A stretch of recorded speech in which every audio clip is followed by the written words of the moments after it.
hein, je pense très bien. Bien, très bien. Alors, bien, merci, Monsieur Jacques Auger. Bonjour à toutes et à tous. Bienvenue sur notre émission L'entretien vérité d'Afrique 2050. Je reçois ce dimanche 9 mai, comme je venais de dire, en compagnie de Jacques Auger en exclusivité sur Afrique 2050, Monsieur Pascal Rendu, un homme d'affaires français et spécialiste de la Russie. Nous recevons Bonjour. aussi Monsieur Bruno Ben Moubamba, un philosophe et acteur politique franco-gabonais. Alors, bonjour, Monsieur Rendu. Bonjour, Monsieur Moukatou. Bonjour, Vous Monsieur. m'entendez? Je vous entends parfaitement. Bonjour, Ah, Monsieur parfait. Moubamba. Bonjour, Monsieur Moubamba. Bien, Monsieur Moubamba n'est pas encore en ligne, il viendra. Alors, Monsieur Rendu, première question que j'aimerais vous poser d'abord. Comment allez-vous? À merveille. Je ne me suis pas encore vacciné par Spoutnik, mais ça ne devrait pas tarder. D'accord. Je précise bien que vous êtes en direct depuis la Fédération de Russie. Voilà. Monsieur Pascal Rendu, hein, je voudrais rappeler à nos auditeurs et auditrices qui vous écoutent à travers donc, les quatre coins du monde, qui sont très nombreux en Afrique, en Amérique du Nord, en Europe, un peu donc, dans le monde. Nous allons organiser cette interview qui sera divisée en trois parties, hein, et sur le sujet suivant, vers une alliance objective France-Russie sur le continent africain. C'est sous forme de problématique. Donc, dans un premier temps, je vais vous présenter nos invités et dans un deuxième temps, nous allons rapidement parler de l'actualité internationale et à la fin de cette émission, nous allons revenir sur le sujet, c'est-à-dire le sujet de cette émission, vers une alliance objective France-Russie sur le continent africain. Donc, chers auditrices et auditeurs, c'est donc de tout cela dont nous allons débattre avec vous. Monsieur Mbamba, Monsieur Rendu, nous avons été très touchés par, si vous voulez, donc, ce retour positif que vous avez envoyé, c'est-à-dire que vous avez accepté d'honorer notre invitation, et ce dont nous vous en remercions vraiment très sincèrement d'avoir donc accepté notre invitation. Et nous avons hâte, voilà, nous avons vraiment hâte d'entendre votre point de vue sur les différents thèmes que nous allons analyser, explorer ensemble. Alors, aussi à nos auditrices et auditeurs, je voudrais ici vous remercier très sincèrement pour la fidélité que vous ne cessez de témoigner depuis plus de 11 ans, je dis bien depuis plus de 11 ans, sur notre radio numérique Afrique 2050, qui est très, très, très écoutée à l'échelle donc du monde. D'abord, nous allons commencer par vous présenter euh, donc, nos invités, hein, de manière donc, de bien les connaître. Alors, monsieur Pascal Rendu, comme je disais, c'est un homme d'affaires français qui vit en Russie. Il est spécialiste de ce grand pays, hein, de 17 millions de kilomètres carrés, qui fait, je crois, 31 fois la France. 31 fois la France, la Russie. Vous êtes aussi candidat. Voilà, vous êtes candidat information en exclusivité, vous êtes candidat à la candidature à la présidence française de 2022. Vous êtes également organisateur. Exactement. Pour faire le job. Voilà. Vous êtes aussi organisateur d'événements autour du mondial au Qatar en 2022. Pas exactement. Pas exactement. C'est-à-dire que, oui, mon travail ici en Russie est de trouver des solutions de financement pour les projets de mes clients. Et j'ai effectivement une cliente qui a un projet de faire plusieurs événements uniquement basés sur le football.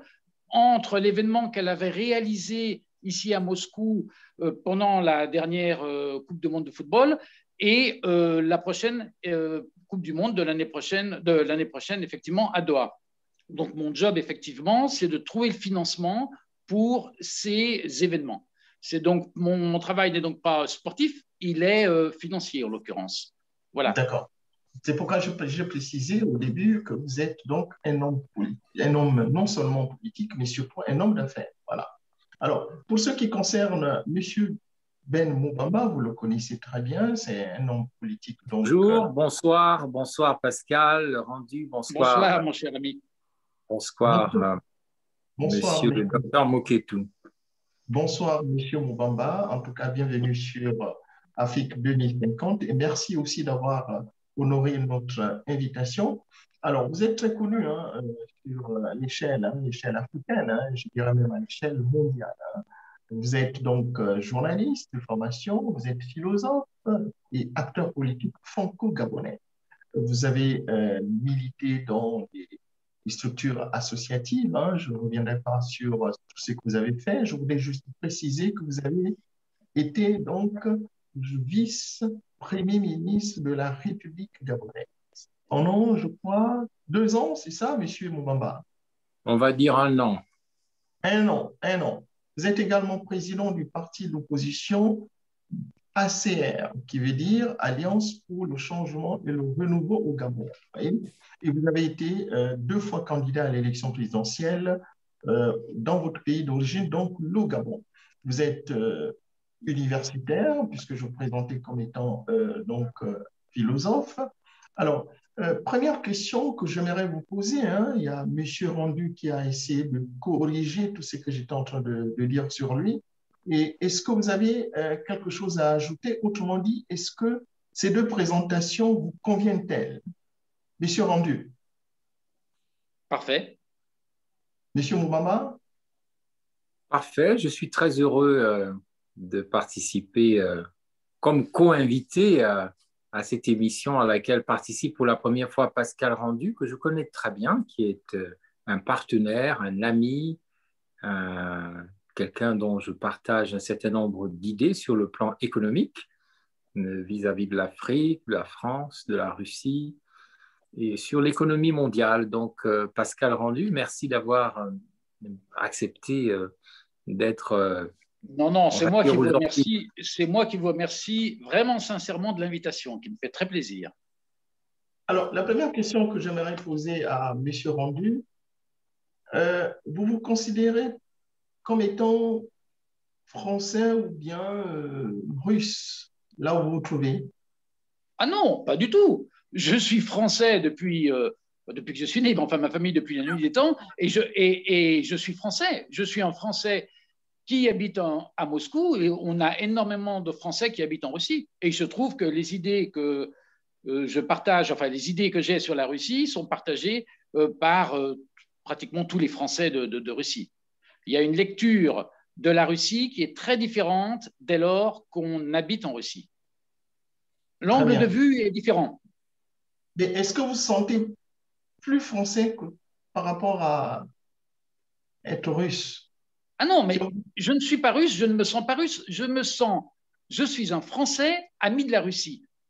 Je suis français, je reste français, mais je suis un ami de la Russie, un ami des Russes, et l'amitié entre la France et la Russie date depuis très très longtemps, puisque c'était dans les années 1048 qu'il y a une délégation française, la première délégation française, qui est allée demander la main d'Anne de Russie, qui est devenue la femme d'Henri Ier, roi de France, au XIe siècle.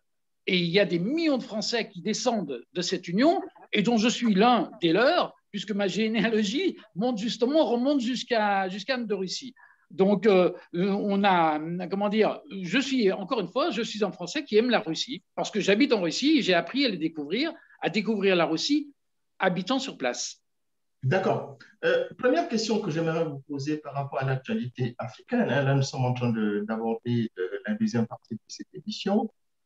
Quelle est la réaction des politiques, hein, d'hommes d'affaires par rapport à ce qui se passe au Tchad? Vous savez que ce pays, depuis son indépendance, le Tchad, est dans la guerre. Est-ce que la mort du président Idriss Déby va-t-elle rompre le cycle de violence dans ce pays? Comment réagissent les Russes là-bas? Bruno, tu veux répondre ou je réponds? Chacun sa... C'est moi? Ah, très bien.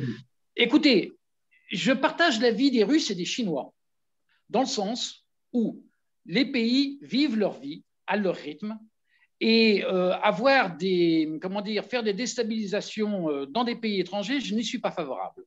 C'est ce que pratique la politique étrangère américaine, je n'y suis pas favorable. On a vu, ça a détruit 3 pays au Moyen-Orient, c'est une honte, c'est une honte. La France a mis sa main par le biais de Nicolas Sarkozy, enfin, quoique les journaux américains disent que c'était Hillary Clinton qui était au démarrage de la guerre en Libye. Très bien. Mais il y a des coups d'État en Afrique, effectivement, il y en a eu beaucoup, il y en aura encore. Les commenter, je dirais, c'est pas mon affaire, c'est leur problème. C'est leur problème. L'idée, simplement, c'est que la France on doit traiter avec des pays qui sont reconnus, effectivement, par l'ONU. Je n'ai pas à commenter un coup d'État, en fait. C'est pas. Monsieur Mobamba? Je m'aligne sur la position de mon ami Pascal Rendu. Nous sommes à l'orée d'un nouveau cycle politique dans le monde. Aujourd'hui, les enjeux du nouveau siècle sont surtout liés à l'enrichissement des populations. On peut soit décider de réduire la population par la guerre, par les virus, par les maladies, mais aussi, on peut aussi créer une vraie civilisation dans laquelle il n'y a plus ni nord ni sud, ni est ni ouest, mais il n'y a que des êtres humains qui ont tous le droit de vivre une vie normale, avec bien sûr un progrès de l'humanité basé sur la satisfaction des besoins primaires. Ça fait des siècles qu'on considère que la majorité de la population doit vivre dans la pauvreté pour qu'une oligarchie, un petit groupe, vive dans la richesse. Avec l'explosion des moyens de communication, la donne a changé. Aujourd'hui, même si vous êtes dans le plus petit village du Gabon ou dans le plus petit village du Burkina Faso, avec votre smartphone, vous pouvez, dans le plus petit village, voir une course de Formule 1 aux États-Unis, voir des gens qui gaspillent le champagne, voir des gens qui mangent à satiété. Et à partir de là, vous avez une souffrance qui n'est plus physique, c'est une souffrance morale, c'est une souffrance psychologique. Et cette douleur-là provoque l'immigration. Les gens ne peuvent plus accepter, avec l'explosion de la communication, ne peuvent plus accepter de vivre des vies qui ne valent pas le coup. Donc aujourd'hui, on ne peut plus seulement diriger le monde par la guerre, par des missiles, par des drones, par des tueries, par des armes de destruction massive. Il faut aussi penser à l'humanité. Qu'est-ce que l'humanité? Qu'est-ce que l'humain? Qu'est-ce que nous voulons faire de l'humanité? Donc je conclus en disant que je pense que le défi du XXIe siècle, c'est de faire accepter aux uns aux autres que noirs, jaunes ou blancs, nous devons ouvrir les frontières. Ouvrir les frontières du cœur, les frontières des systèmes économiques, des systèmes politiques, des systèmes militaires, des systèmes même idéologiques pour penser l'homme. Qu'est-ce que l'homme? Et c'est ici que je fais un clin d'œil à un livre du pape polonais, Jean-Paul II, Karol Wojtyła. Lorsqu'il est devenu pape, il a écrit une encyclique qui s'appelait Redemptor Hominis, le rédempteur de l'homme. Et c'est le même pape qui a dit lors de son discours inaugural, n'ayez pas peur d'ouvrir les frontières. Aujourd'hui, malgré le coronavirus et toutes les fermetures qui sont dues à l'explosion de l'immigration, au racisme géopolitique, nous avons un défi. Il faut ouvrir les frontières. Il faut arriver à créer une humanité partagée entre les pays. Le monde multipolaire, avec la pluralité des cultures, mais en même temps, une capacité à se comprendre, à se découvrir comme humain. Et dans ce cadre-là, l'Afrique, qui est le berceau de l'humanité, a un rôle à jouer. Ce n'est pas seulement un réservoir de matières premières. Ce n'est pas seulement un endroit où on vient chercher des roches en fusion comme l'or, le fer, le manganèse et autres diamants. C'est aussi un réservoir de richesses immatérielles. L'Afrique a un rôle à jouer et l'Afrique doit se faire entendre et je pense qu'il y a un beau défi à relever. Voilà. Bien. Merci, monsieur Rendu. Merci, monsieur Mobamba. Nous allons donc entrer dans le vif du sujet, c'est-à-dire explorer cette problématique suivante vers une alliance objectif France-Russie sur le continent africain. Alors, chers auditrices et auditeurs, la crise sanitaire à l'échelle du monde rebat les cartes de l'économie mondiale et de la géopolitique globale.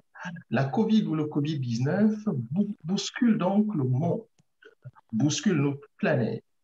Les accords de Yalta qui ont eu lieu en 1945 avaient créé un équilibre international entre les États-Unis qui contrôlaient avant, donc durant la guerre froide, si vous voulez, donc le bloc de l'Ouest, hein, la Grande-Bretagne, la France, la Russie et la Chine.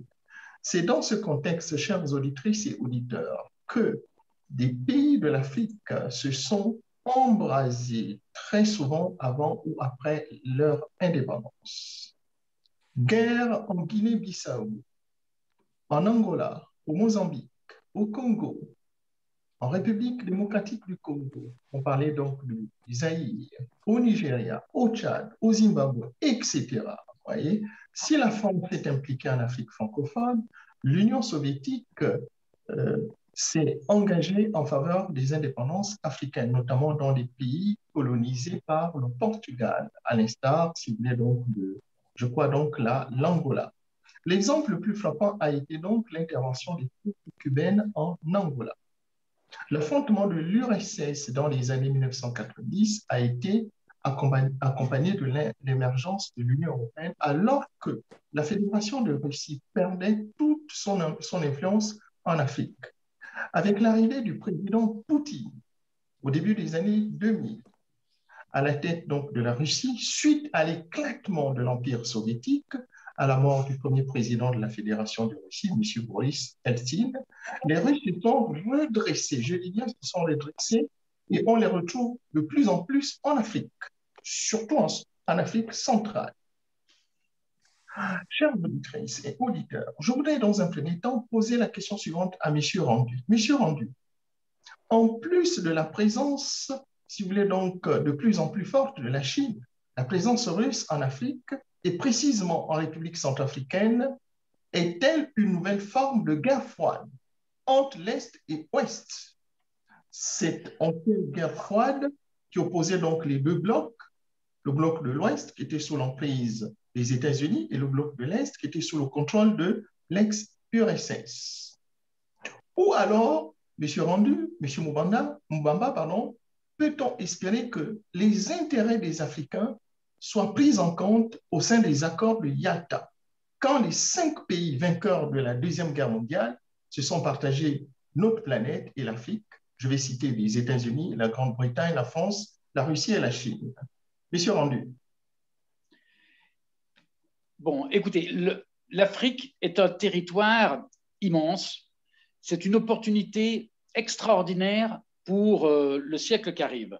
Il y avait Alain Peyrefitte qui avait écrit un livre dont le titre était « Quand la Chine s'éveillera ».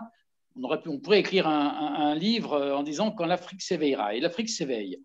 Il y a, alors, quand on parle de la triangulation France, Russie et Afrique, je vois d'abord les relations, permettez-moi, je vois d'abord les relations entre la France et la Russie qu'il faut améliorer. Entre la France et la Russie, tout d'abord, il y a eu 3 grands traités. Il y a un traité qui a été fait en 1891 avec Alexandre III, qui était le tsar à l'époque. Ensuite, il y a eu 2 autres traités faits avec Staline, l'un en 1935 et le 3e a été fait en 1944. Celui en 1984, c'était des traités d'assistance mutuelle. Le dernier était de se prévenir contre le danger allemand en 1944.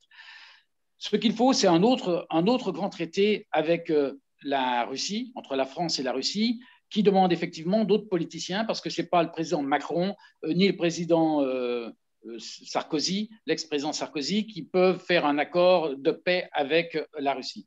Alors, effectivement, un traité de paix, je pense qu'effectivement, s'occuper de l'Afrique, l'Afrique s'occupe elle-même de l'Afrique, naturellement, mais avoir un partenariat franco-russe sur la Russie, ça me semble quelque chose d'intéressant.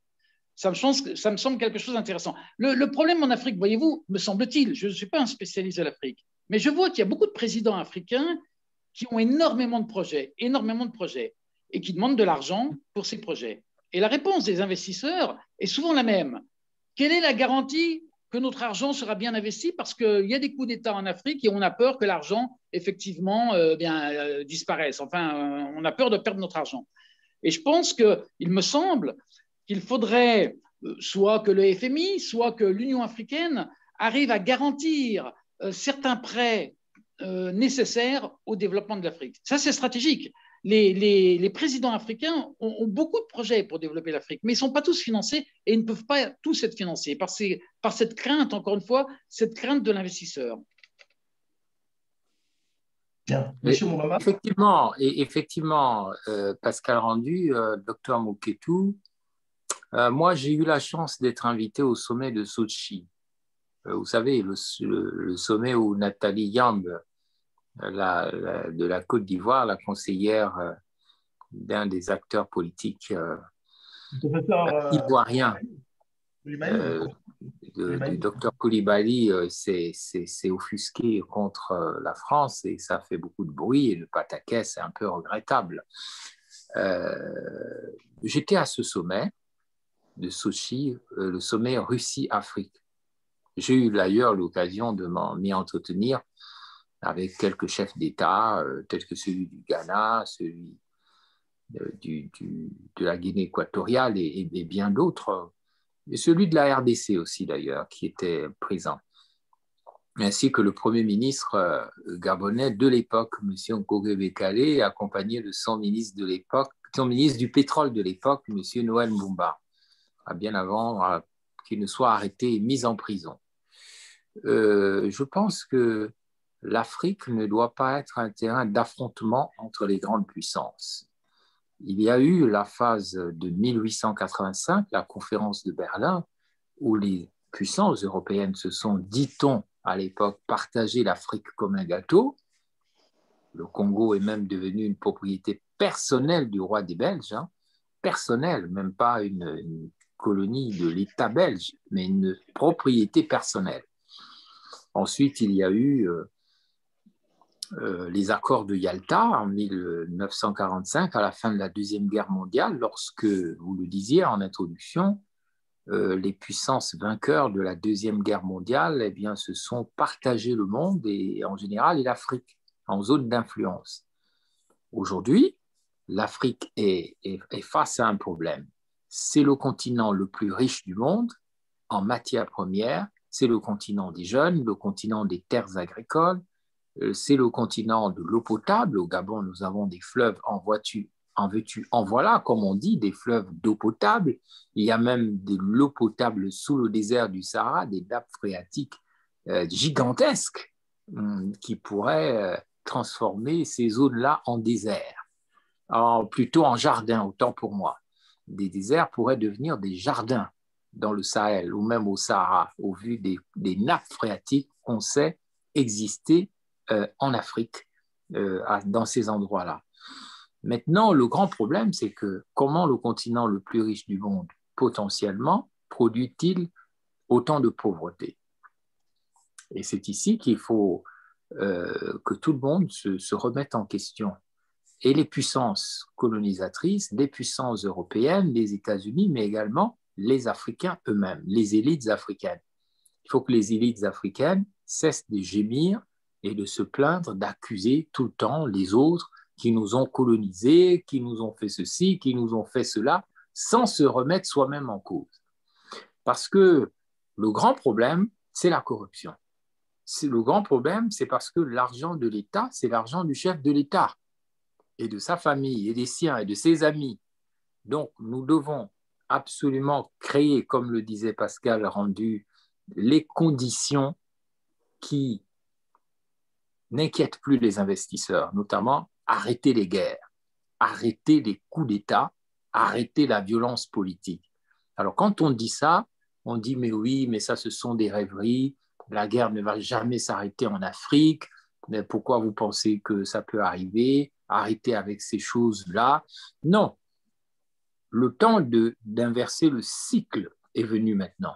Le cycle de la violence, le cycle de la corruption, le cycle du mal-être et du mal-vivre qui pousse sur les chemins de l'immigration des millions et des millions d'Africains et qui les transforme en spectres et en fantômes errants ici et là dans le monde pour les moins chanceux. Certains trouvent leur place en Europe ou ailleurs, mais d'autres vont errer jusqu'à la fin de leur vie. Donc aujourd'hui, il faut créer les conditions de la croissance, il faut des investissements structurels profonds, il faut surtout acter le principe de l'enrichissement des Africains, parce que ça n'a pas encore été acté par la communauté internationale. Pour les gens, c'est normal que les Africains n'aient pas de capitaux. Les Africains n'ont jamais eu de capitaux dans les mains. C'est ça le vrai problème. Ils ont été du capital humain, de l'esclavage et tout, mais le moment de proclamer qu'il est normal que l'Africain ait de l'argent, eh bien, je crois qu'il est venu. Et ça, il faut dépasser ce principe qui veut que ce soit toujours les puissances qui décident et sans tenir compte de la vie des populations africaines. D'accord, bien, merci M. Moubamba pour toutes ces précisions. Alors, M. Pascal Rendu, par sa présence militaire, par exemple en République centrafricaine, la Russie, est-ce qu'on peut dire que la Russie semble-t-elle remettre en cause lors de Yalta et marcher dans le précaré français? C'est une sacrée question que vous me posez. Difficile à répondre. Difficile à répondre. Écoutez, tous les États mènent une politique conforme à leurs intérêts.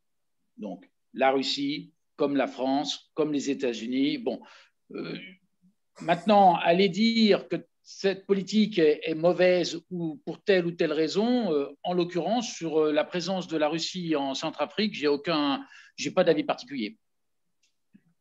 Monsieur Moubamba? Pas le dossier. Bien, je crois que la présence de la Russie, en Centrafrique est bien évidemment une nouvelle donne dans l'ordre de Yalta. On peut parler est-ce qu'on peut parler de provocation géopolitique, géostratégique des Russes? Non, je crois qu'il y a une évolution. Il y a une évolution parce que dans l'ordre de Yalta, il y avait le mur de Berlin. L'Allemagne était divisée en deux. Le pacte de Varsovie, les Russes et tous les États liés à l'Empire soviétique étaient à l'Est et contrôlaient leur zone. Les États-Unis, l'OTAN et les autres étaient à l'Ouest. La France contrôlait les intérêts de l'Occident, notamment en Afrique francophone. Mais il y avait également une position du général de Gaulle à l'époque qui n'a jamais fait la rupture avec la Russie. Si vous vous souvenez bien, M. Pascal Rendu, des interventions du général de Gaulle sur la Russie, même en Russie, vous voyez bien que la France a toujours eu une tradition pro-russe. En tout cas, ne pas couper les ponts avec les Russes, c'est la tradition. Donc maintenant, je pense que sur l'Afrique, il faut quand même préserver cette tradition des bonnes relations entre la France et la Russie. Je pense que ce qui va changer maintenant, y compris en Centrafrique, c'est que les uns et les autres comprennent ce que je viens de dire.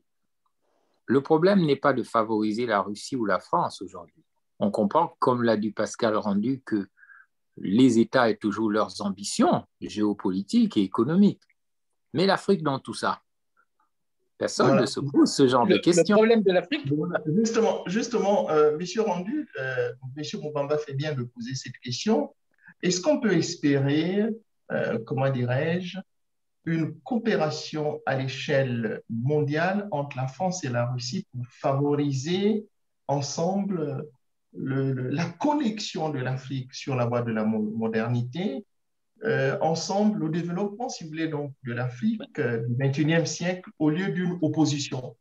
Bien évidemment, c'est une opportunité gigantesque. Mais on a un problème actuellement. L'Afrique a un gros problème à résoudre en priorité, c'est le problème du terrorisme. Et là, il y a un partenariat avec la Russie que la France devrait avoir pour effectivement éradiquer. Alors, la France y travaille, bien entendu, je ne dis pas l'inverse. Mais on a un gros problème de terrorisme qui vient notamment des guerres que nous avons faites. La guerre en Libye a fait que tout le stock d'armes incroyable de Kadhafi a été retrouvé notamment ici et là, et notamment en Afrique. Donc, l'ennemi numéro un, c'est le djihadisme en Afrique. D'accord. Donc, vous pensez qu'on peut espérer cette coopération entre la France et la Russie pour… Ah bah, cher docteur, ça dépend des chefs d'État. J'ai été militant UMP pendant longtemps, à l'époque, sous Chirac, puis sous Sarko. Je peux vous dire que celui qui décide, ce n'est que le chef d'État. Donc, si vous avez un chef d'État atlantiste, comme on en a eu jusqu'à présent, eh bien, je suis pessimiste sur la réponse. Il faut impérativement d'abord retrouver un lien concret de paix, comment dire, d'accord économique entre la France et la Russie. Bien entendu, il y a des entreprises françaises qui travaillent en Russie et qui font du bon travail. Il n'y a aucun problème. Mais je dis, on a un problème politique entre la France et la Russie parce que c'est un problème entre l'Europe et la Russie. Alors, on sait, pardonnez-moi, docteur Mouketou, que le dernier voyage du chef de la diplomatie européenne à Moscou, qui a été visité, je crois que c'est le ministre des Affaires étrangères russe, c'est très mal passé, Pascal Rendu.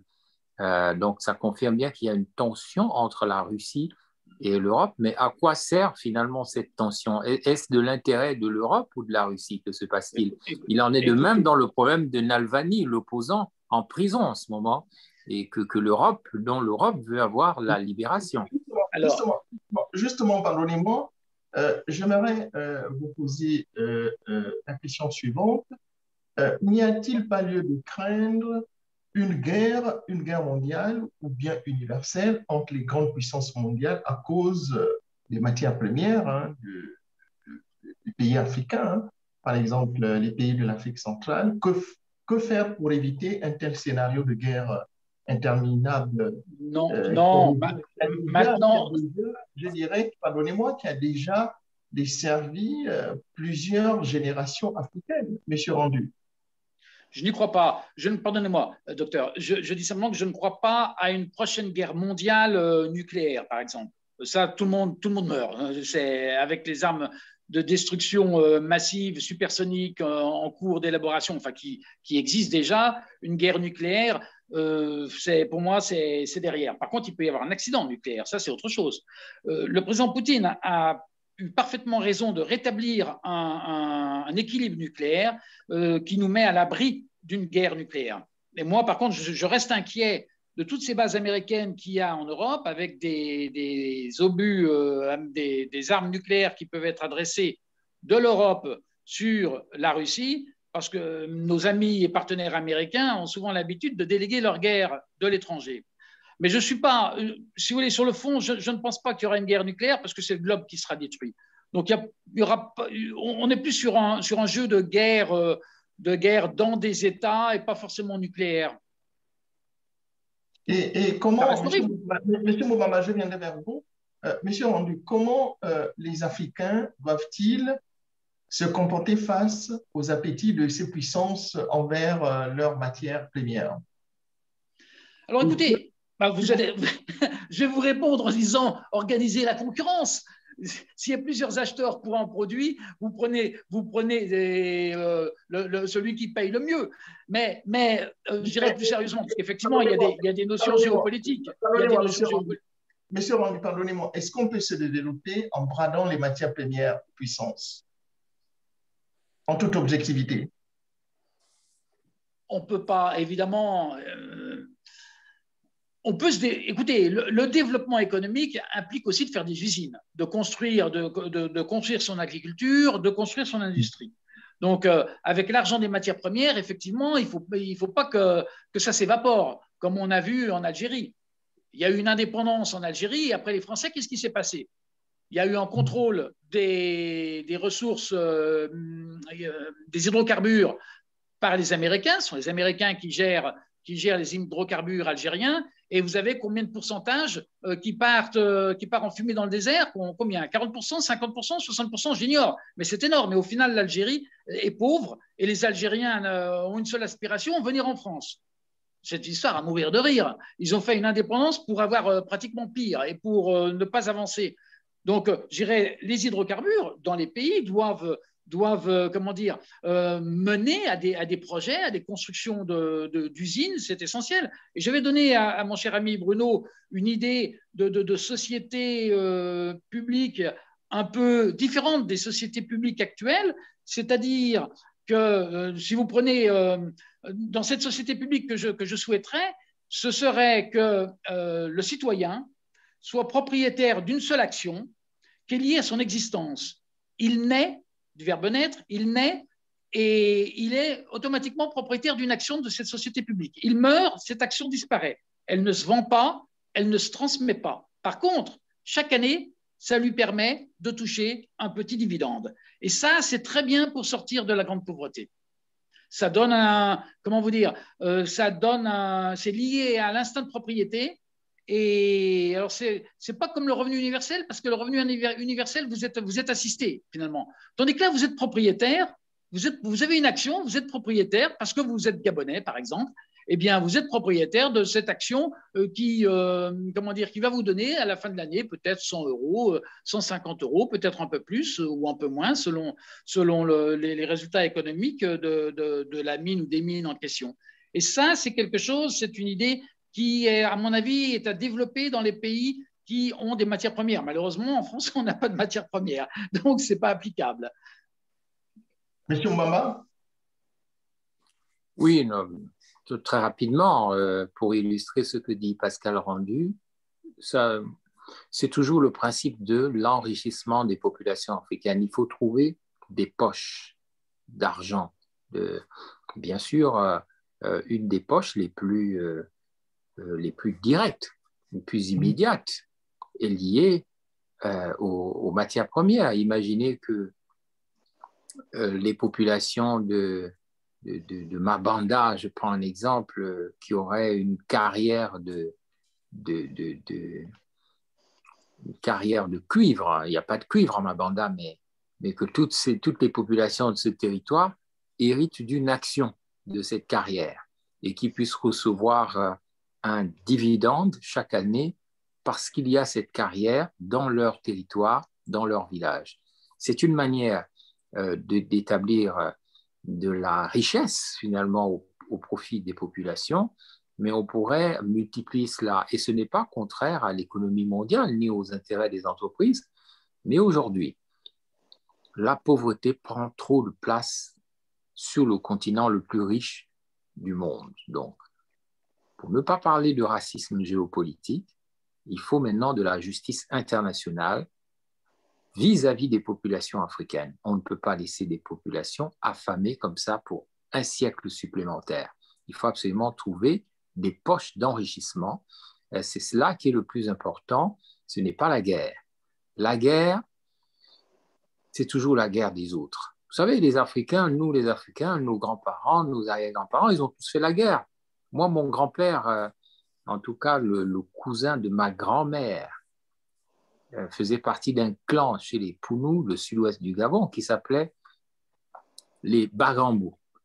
Et chez les Bagambous, on a un général qui s'appelle le général Boulingui Nazer, qui était le propre cousin de ma grand-mère paternelle, l'épouse de ma grand-mère.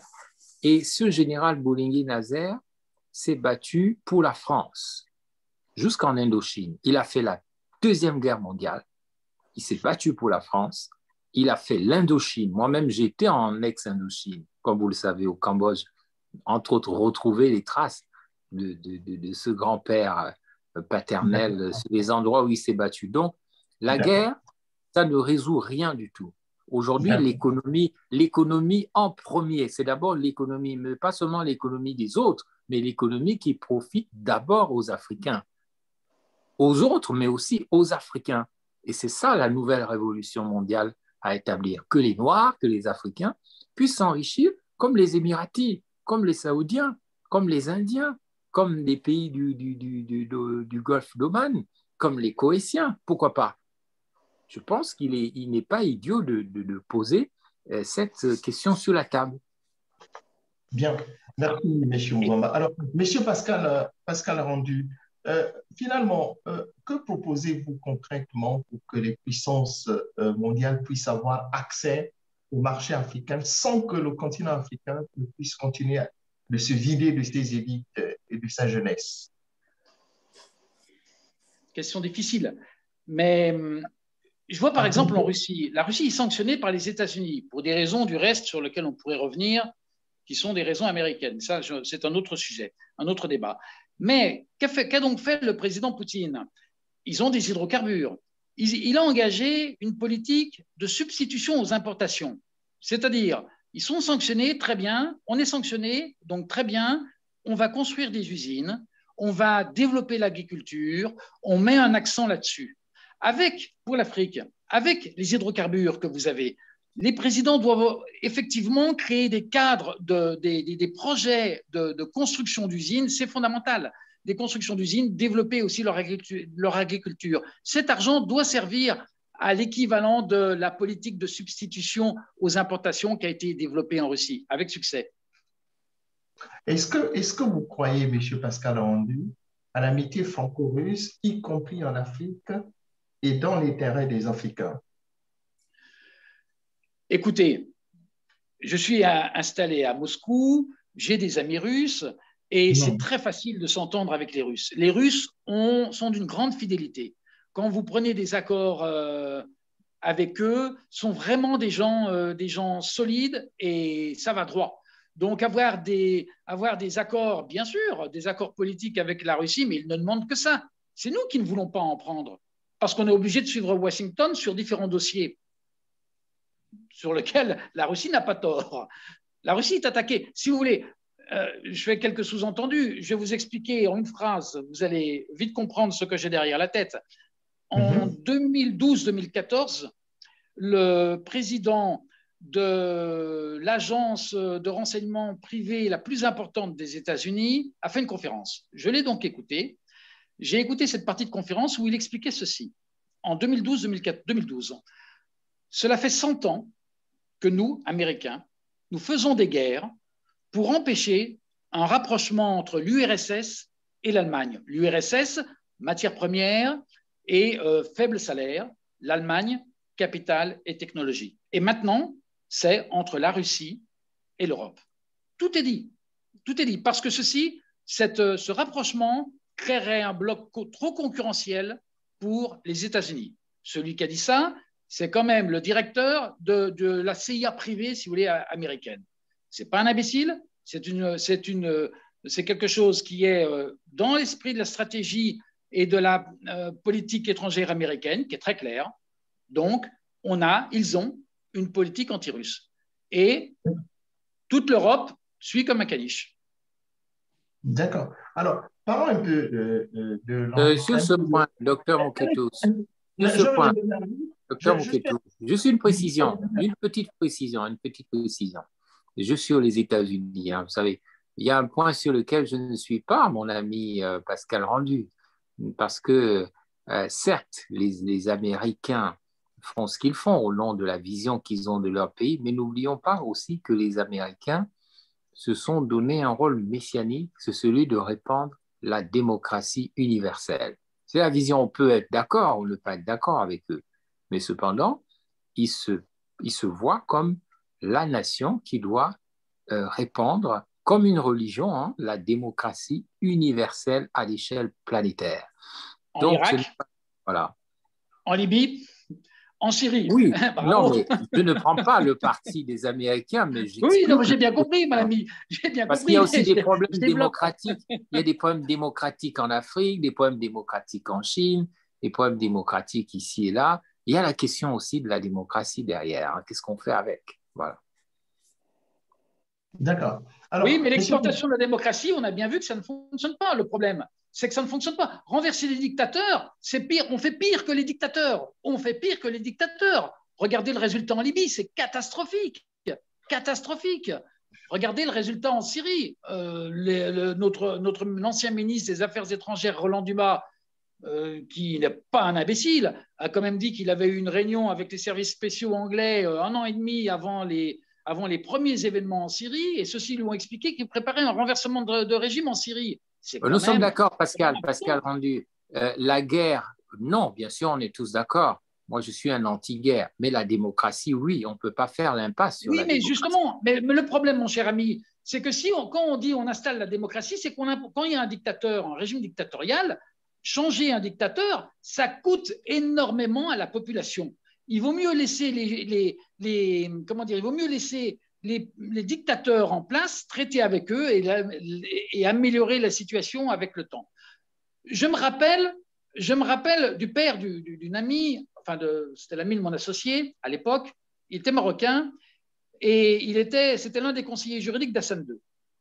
Et il m'avait dit, à l'époque, il y avait une très grande opposition de la presse française sur la construction d'une mosquée très chère faite par Hassan II.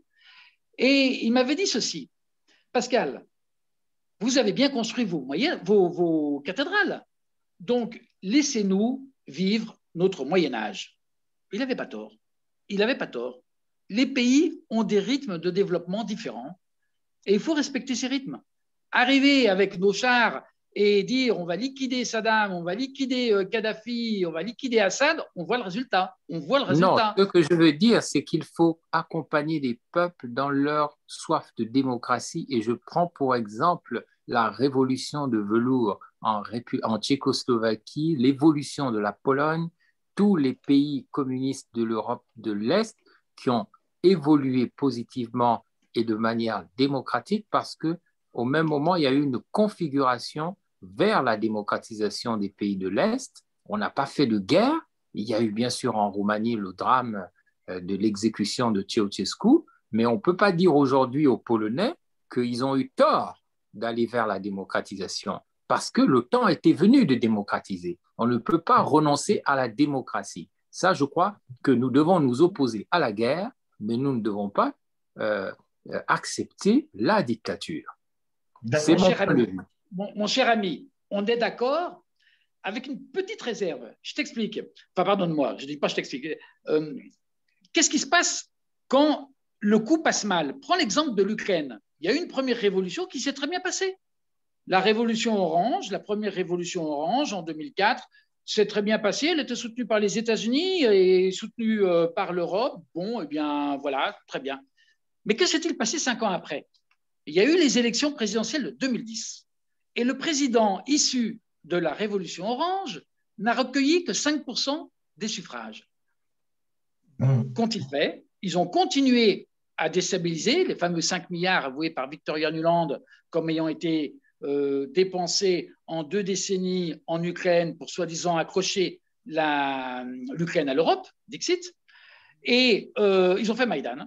Ils ont recommencé et 5 ans après 2010, en 2015, 2014-2015, ils ont fait Maïdan. Et quand on voit le résultat de Maïdan, c'est une horreur. Il y avait une fissure historique entre l'Ukraine de l'Est et l'Ukraine de l'Ouest et c'est devenu un canyon par nos chers amis américains. Ils se sont trompés. C'est horrible ce qui se passe en Ukraine maintenant. Donc, comment dire? Oui, on a la Pologne, on a la République tchèque, on a la Lituanie, on a d'autres pays où ça marche. Mais pardonnez-moi, docteur Moketou, je vous rends la parole. D'accord. On vous a compris.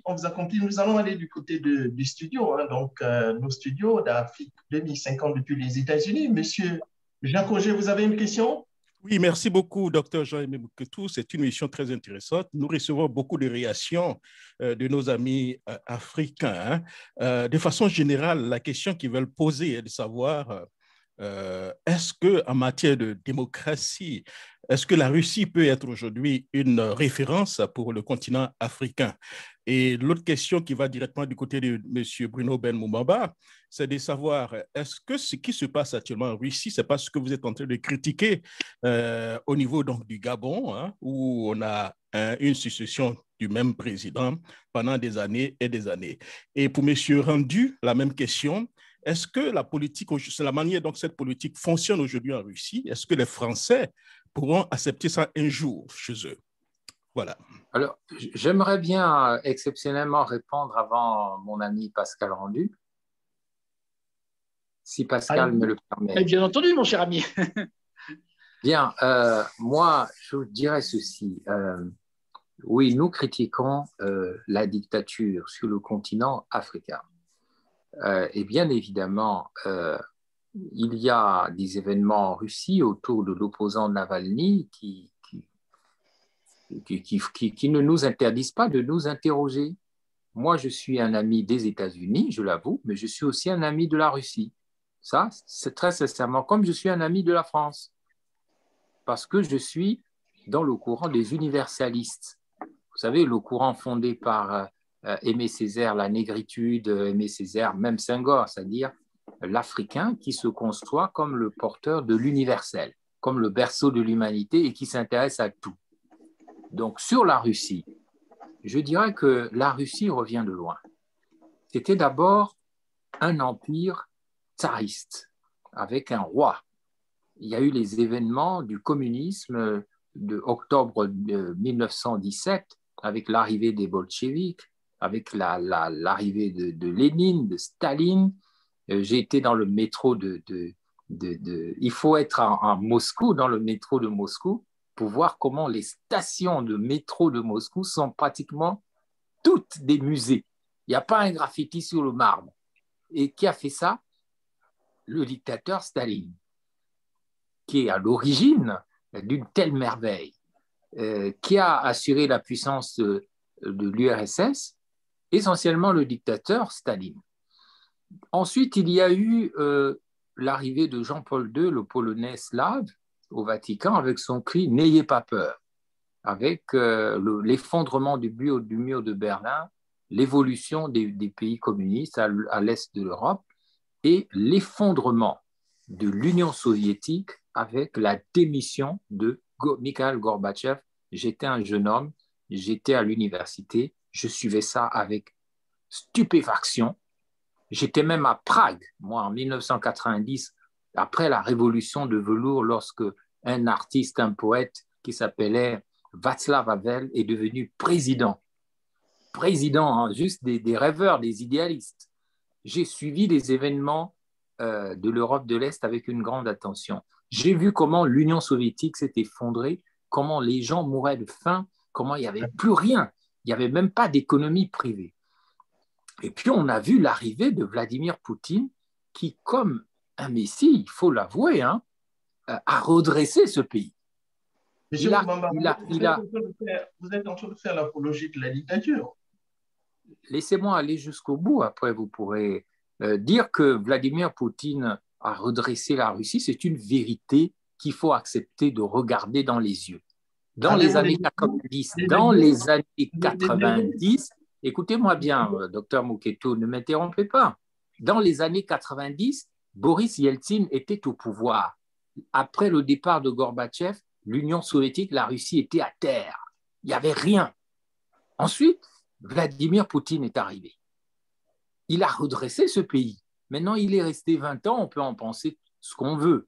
Que oui, c'est peut-être un dictateur, un despote, mais il a redressé son pays. Et il l'a fait de manière magistrale.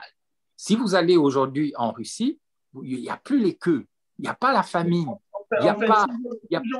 Ce que j'essaie de vous expliquer, c'est que ce que j'essaie de vous. C'est moi qui contrôle l'émission. Si je vous comprends, en fait, vous êtes pour des dictateurs qui participent à l'épanouissement, au développement du pays en mettant, si vous voulez, donc la démocratie de côté, quoi. Pardonnez-moi, je peux intervenir? Puis-je intervenir? Je conclus juste, après je vous laisse la parole, Pascal Rendu. Il y a une règle dans la gestion des ressources humaines et des États qu'on appelle la pyramide de Maslow. Cette pyramide a 13 étapes. La première étape est la satisfaction des besoins primaires. Donc, vous pouvez crier à la démocratie le ventre vide et les pieds dans la merde, pardonnez-moi l'expression, comme un coq qui chante « démocratie, démocratie ».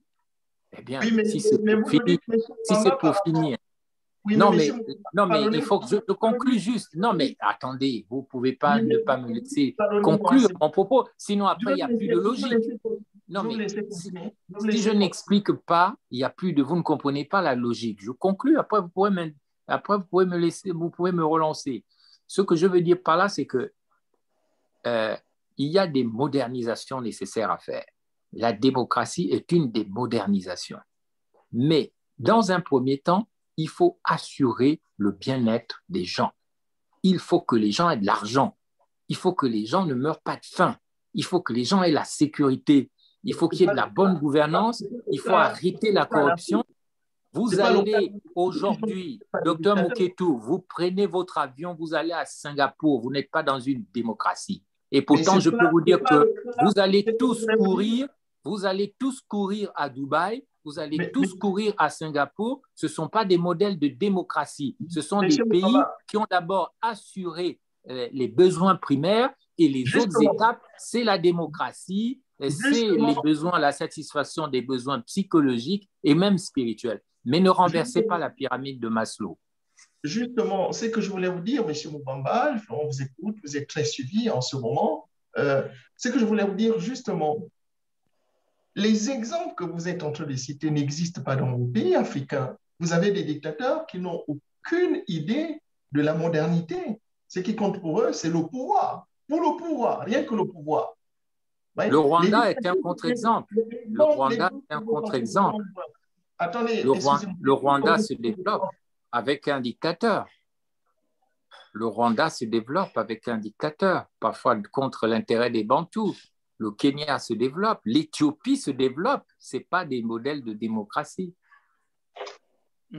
Bon, très bien. Et en Afrique centrale? Je crois que Pascal Rendu voulait dire quelque chose. Sur l'Afrique centrale, l'Afrique centrale, on a le problème des démocrates, des dictateurs d'Afrique centrale, ce sont des hommes politiques, des dictateurs qui n'ont pas voix au chapitre, ils n'ont aucune idée de la gestion de l'État. Pour eux, ce sont des corps de basse-cour, ce n'est pas des dirigeants. C'est tout le problème de l'Afrique centrale. Monsieur Rendu? Oui, merci. Je voulais juste rebondir sur le point que vous souleviez tout à l'heure sur la Russie et la notion de démocratie. La démocratie, c'est quoi? C'est difficile de la définir. Par contre, ce que l'on sait, c'est qu'un président doit assurer une politique conforme aux souhaits de sa population. Donc, si je prends, par exemple, les matières suivantes, la sécurité. Est-ce que le président Poutine assure en Russie une politique en matière de sécurité conforme aux souhaits de sa population? Oui, à l'évidence. Est-ce que le président Macron exerce en France une politique conforme en matière de sécurité, une politique conforme à ce que souhaite la population? Non, pas du tout. Si on prend l'aspect migrant, par exemple. Je ne serais pas tout à fait d'accord avec vous, mais continue. Sur Macron, oui. Je ne suis pas tout à fait d'accord, mais continue. Alors, sur les migrations, est-ce que les Russes sont en accord avec leur président sur la notion migratoire? Oui, tout à fait.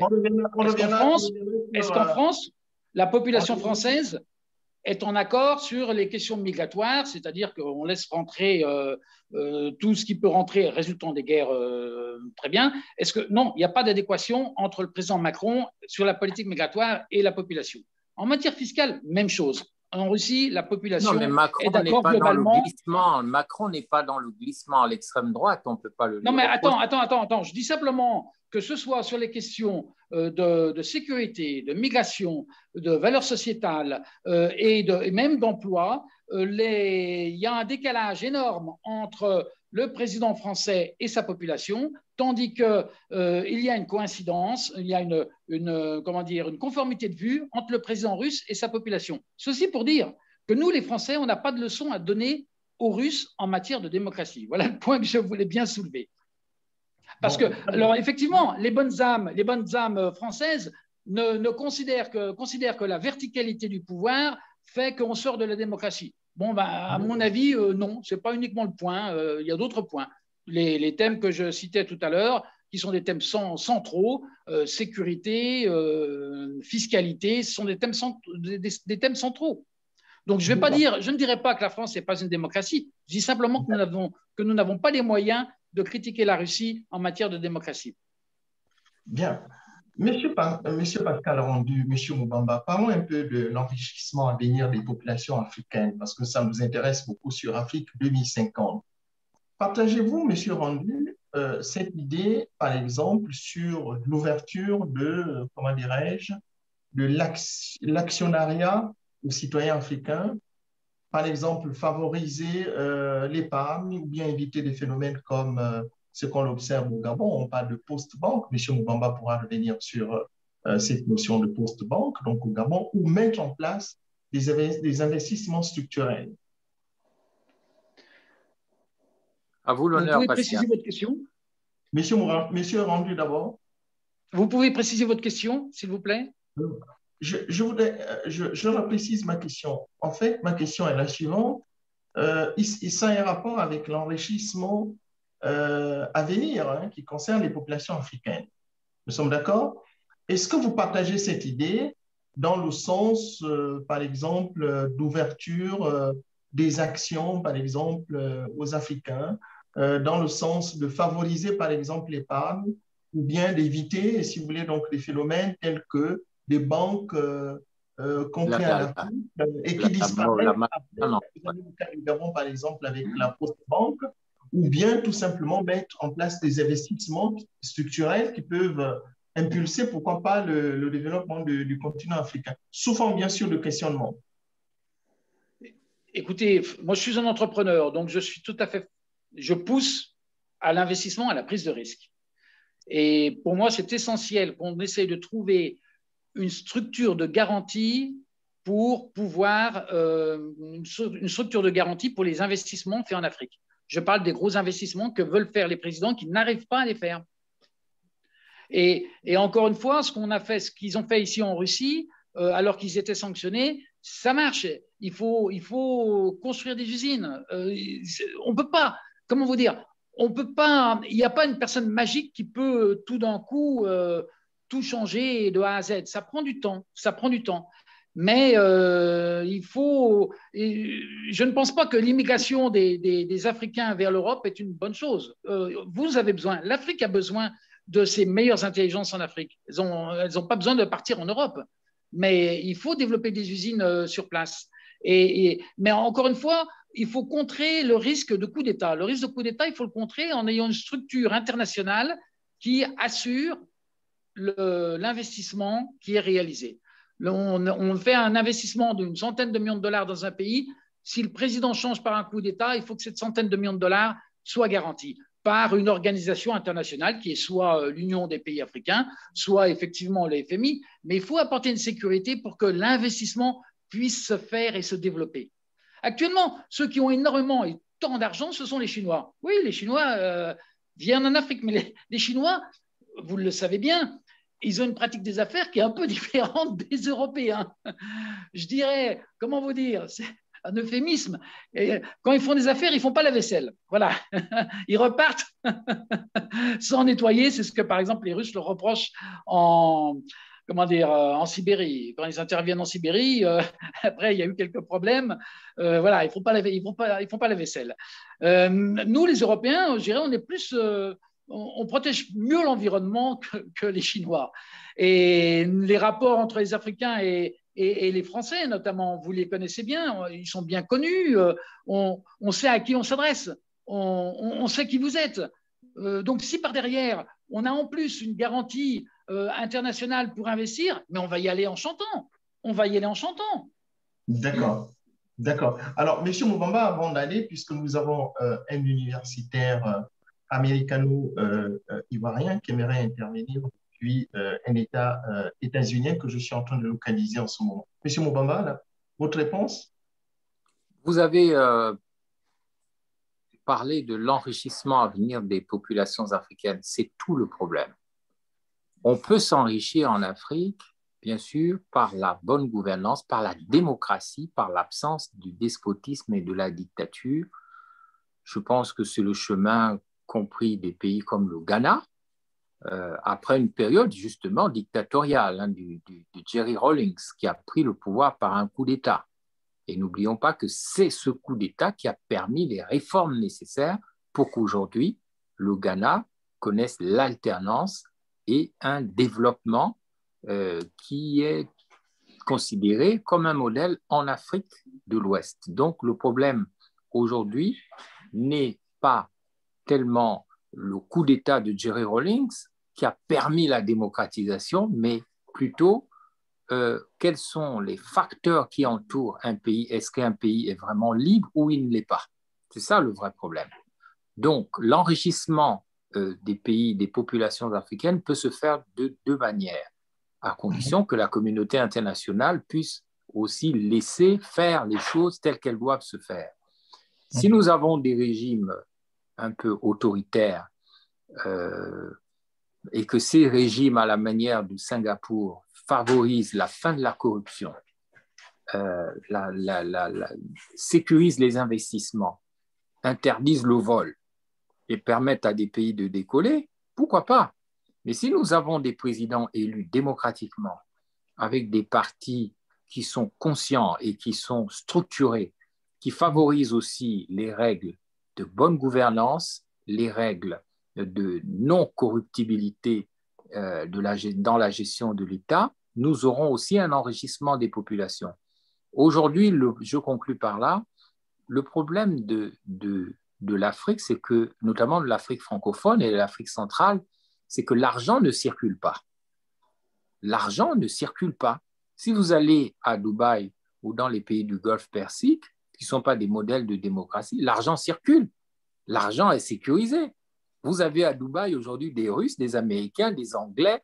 Vous avez tout ce monde qui fait que les Émirats arabes unis, ça fonctionne alors qu'ils n'ont même pas ce que nous avons au Gabon en plus, c'est-à-dire non seulement du pétrole, du gaz, mais aussi de l'or, du bois, du diamant, du cuivre, des terres rares, et nous n'en faisons strictement rien. Nous n'en faisons strictement rien. Pourquoi? Mais parce que certains pays puissants ne veulent pas comprendre que les Africains, des Gabonais et d'autres ont le droit maintenant de vivre une vie normale sur des terres normalisées. Donc, je dirais que, pour conclure, je crois qu'il faut, au niveau du Conseil de sécurité, c'est pour ça que moi, je m'intéresse à la Russie. Je ne suis pas un pro-Poutine, je ne suis pas un pro-Obama, je ne suis pas un pro-Macron, je suis un pro-Afrique. Donc, mais je sais que l'Afrique ne peut pas évoluer si le Conseil de sécurité ne se met pas en place, si le Conseil de sécurité ne vote pas des résolutions contraignantes. Et ça, c'est la responsabilité du Conseil de sécurité. Moi, j'étais à Yalta et c'est le discours que j'ai fait là-bas à Yalta en avril 2019. J'ai dit ceci, il faut que les 5 pays du Conseil, les 5 pays permanents du Conseil de sécurité mettent en place des mécanismes du point de vue du droit international au travers de résolutions contraignantes, cette idée qu'on ne peut plus faire n'importe quoi en Afrique. Et donc, il faut l'accord de la Russie. On peut critiquer la Russie, mais la Russie est membre du Conseil de sécurité. D'accord. On ne pourra pas faire l'impasse sur les États-Unis, on ne pourra pas faire l'impasse sur la France, on ne pourra pas faire l'impasse sur la Chine, et on ne pourra pas faire l'impasse sur la Grande-Bretagne. Si les 5 grands décident de faire dans les résolutions contraignantes, dans le strict intérêt de l'Afrique d'aujourd'hui, les choses vont bouger. Il suffit d'une résolution pour que les choses évoluent. On va essayer de faire court parce que l'émission est très suivie en ce moment et nous avons plusieurs universitaires africains qui aimeraient intervenir, en prendre un ou deux. Donc, avant d'aller du côté des États-Unis, je voulais poser cette question à M. Rendu. M. Moubamba, vous pouvez réagir aussi rapidement. Si je vous demandais entre les États-Unis, la Russie, la France, qui peut mieux accompagner l'Afrique de façon générale? Monsieur Rendu. Oh mon Dieu, écoutez, je suis français, donc je vais répondre la France, bien évidemment. Mais avec mes amis Macron, africains, bien entendu, Macron. Mais non, je ne suis pas pro-Macron. Je ne suis pas pro-Macron. C'est Macron pour le moment. Pour le moment, la France, c'est Macron. Pour le moment, la France, c'est Macron. Mais je pense qu'on peut mieux faire. On peut bien mieux faire. Et je pense que pour vous répondre, docteur Mouketou, je pense que ce n'est pas un seul pays qui doit intervenir dans son coin. Il faut, vous parliez de 3 pays, la France, la Russie et les États-Unis. S'il pourrait y avoir un accord entre ces 3 pays de développement pour développer l'Afrique, ce serait extraordinaire. Moi, vous savez, sur le plan politique, je défends beaucoup la Russie, mais c'est aussi dans l'objectif d'un objectif global de paix et d'entente. Alors là, futur, je ne sais pas quand, entre la Russie et les États-Unis. Ce qui m'importe, c'est la paix et le développement économique. Donc, vous disiez lequel des trois pays pourrait être la meilleure solution. Je vous réponds les trois. Les trois associés, ce serait la meilleure solution. Simplement, pour le moment, c'est utopique. Pour le moment, ce qui est possible de faire si on change de président en France, c'est la France et la Russie, d'abord.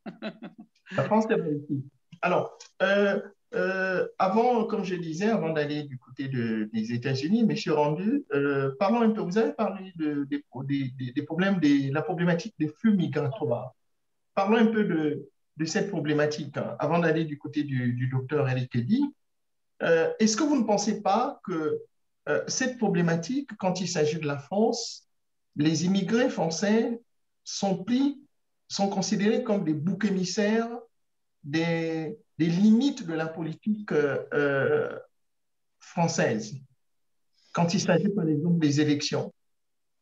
Ça devient un argument. Écoutez, le problème, il y avait une immigration qui était contestée ou qui était acceptée, très bien. Ensuite, il y a eu ces fameuses guerres qui ont détruit 3 pays au Moyen-Orient, qui ont amené un terrorisme fou et qui ont amené des migrations folles, avec une mafia de l'autre côté qui a fait un business de l'immigration. Mais pour Capone doit se retourner dans sa tombe. L'immigration pour cette mafia qui est de l'autre côté de la Méditerranée, aller chercher des pauvres pour les envoyer en Europe, c'est absolument extraordinaire. C'est beaucoup plus sûr que la drogue et que les filles, que les prostituées, je veux dire. C'est un business absolument extraordinaire qui est très, très rentable et qui se fait avec la bénédiction de l'Europe. Avec la bénédiction de l'Europe. La mafia prévient les organisations humanitaires. Il y a tel bateau qui part, on vient chercher les migrants. Il y a une loi européenne qui interdit de renvoyer les migrants au port de départ, et donc ils arrivent en Europe et ça fait appel d'air. Ça fait appel d'air et c'est sans fin parce que l'Afrique est immense et que des pauvres, il y en a énormément. Alors, ceux qui sont concernés, ce n'est pas les plus pauvres, ce n'est pas les gens misérables. Les gens misérables n'ont pas les moyens de payer les passeurs. Ce sont les gens qui sont sortis de l'aspect misérable et qui sont pauvres, mais qui peuvent payer les passeurs. Mais c'est horrible, c'est horrible. Il faut absolument couper cette pompe migratoire. D'accord, très bien. Donc dire ensuite, pardonnez-moi, dire que ça devient un argument politique, maintenant, ce n'est plus un argument, c'est un fait. Il faut absolument stopper cette politique migratoire. Macron l'accepte, plutôt n'accepte pas de stopper. L'Europe, dont Macron accepte cette politique migratoire, la souhaite, puisqu'ils disent, puisqu'ils ne font rien contre, ils traitent même avec… regardez l'entente qu'avait Merkel avec le président turc Erdogan. C'était à mourir de rire. C'est-à-dire que pour tout migrant, pardonnez-moi l'expression, entre guillemets mouillé, qui était pris sur les côtes grecques et ramené en Turquie, la Turquie avait la possibilité d'envoyer en Europe un migrant sec, entre guillemets. Donc, c'était un pour un. Qu'est-ce que c'est que cette politique de lutte contre l'immigration qui dit qui dit à la Turquie, vous retirez, vous reprenez chez vous le migrant qui est arrivé sur les côtes grecques et vous nous en renvoyez un autre. Et tout ceci était en plus assorti d'indemnités financières. C'est à mourir de rire. Tout ça, Pascal Rendu, s'arrêtera à partir du moment où les Africains pourront contrôler leur pays. Mon ami, c'est la mafia. On est en face de la mafia, là. On est en face de la mafia, pas en face d'un quelconque politicien africain ou français ou européen.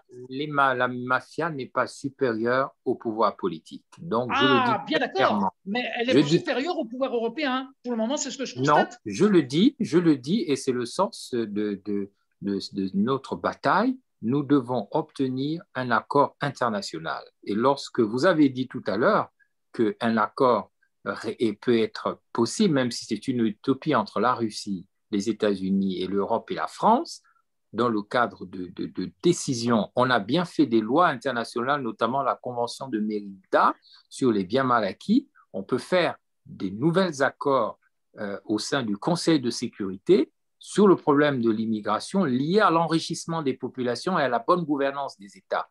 Parce que vous ne pouvez pas reprocher à des gens de quitter le Cameroun alors qu'on ne sait même pas où est passé le président Paul Biya. Vous ne pouvez pas reprocher aux gens de quitter le Nigeria alors qu'il y a Boko Haram.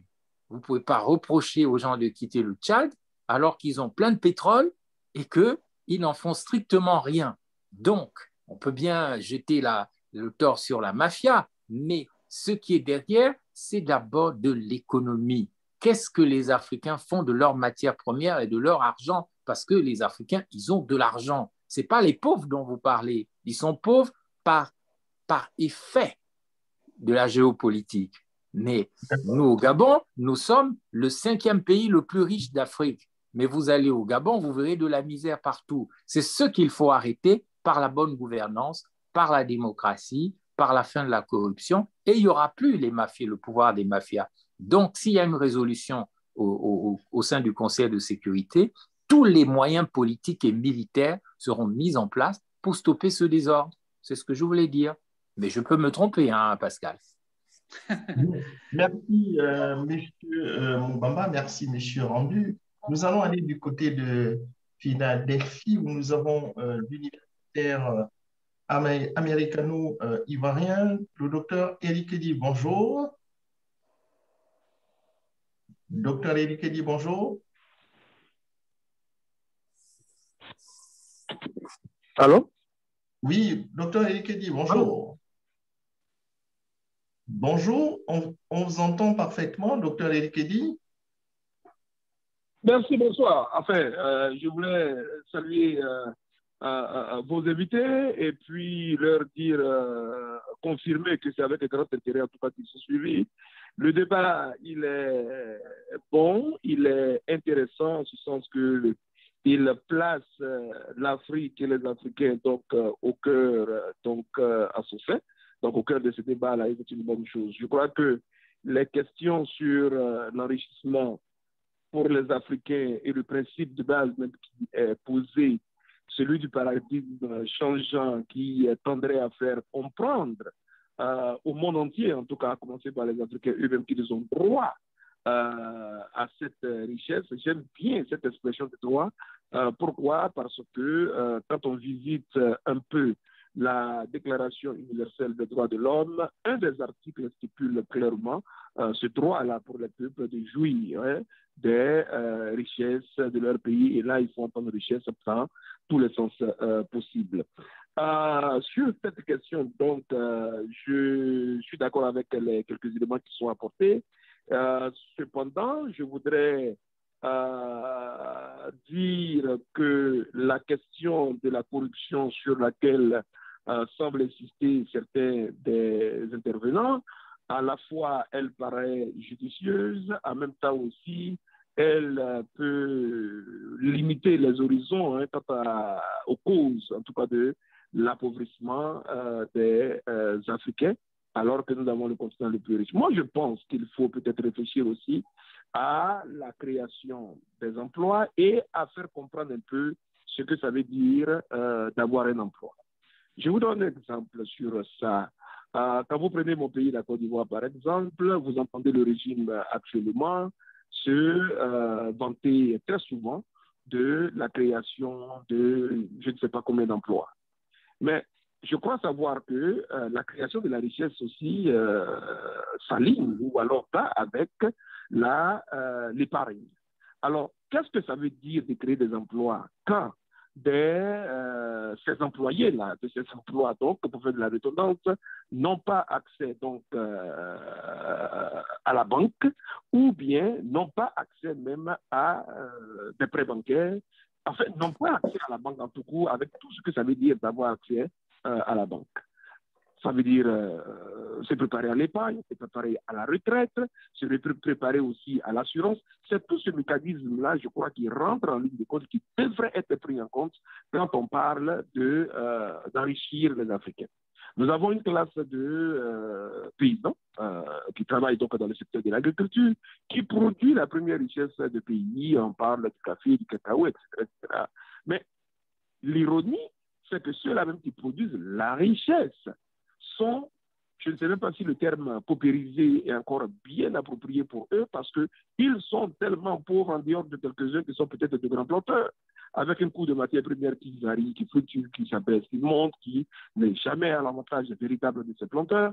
Mais ces planteurs-là, combien d'entre eux ont en fait balbré les terres qu'ils ont?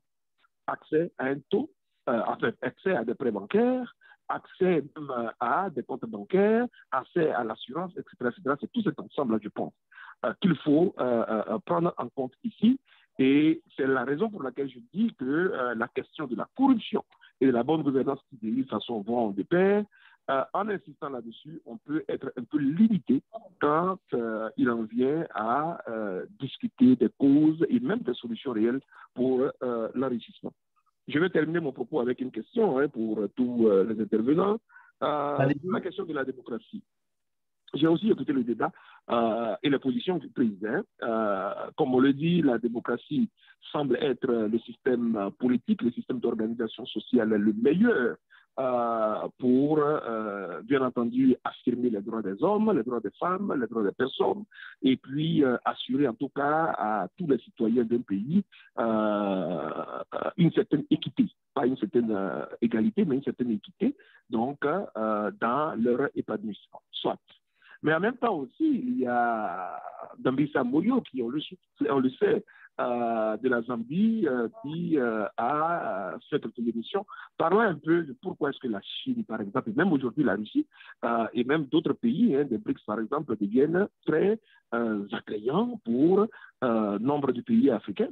C'est justement parce que ces pays-là offrent des modèles de développement, des modèles de réduction de la pauvreté qui sont en dehors du modèle très occidental, ça veut dire de l'Europe de l'Ouest qu'on a vu donc, dans le cas de ces pays-là. Donc je suis d'accord, en utilisant encore ce deuxième point-là, pour dire qu'aujourd'hui, le point le plus essentiel, le plus important pour les Africains serait d'accroître le bien-être et puis les droits, j'allais dire, civiques et politiques, par exemple, comme on entend de la démocratie de premier chef, soient un peu relégués à un second plan. Mais je suis aussi d'accord que quand on parle de l'avancée de la démocratie, c'est l'avancée aussi du bien-être des personnes, l'accès aux soins de santé, tout ça fait partie du cadre de la démocratie. Mais il y a une interprétation dans nos pays africains.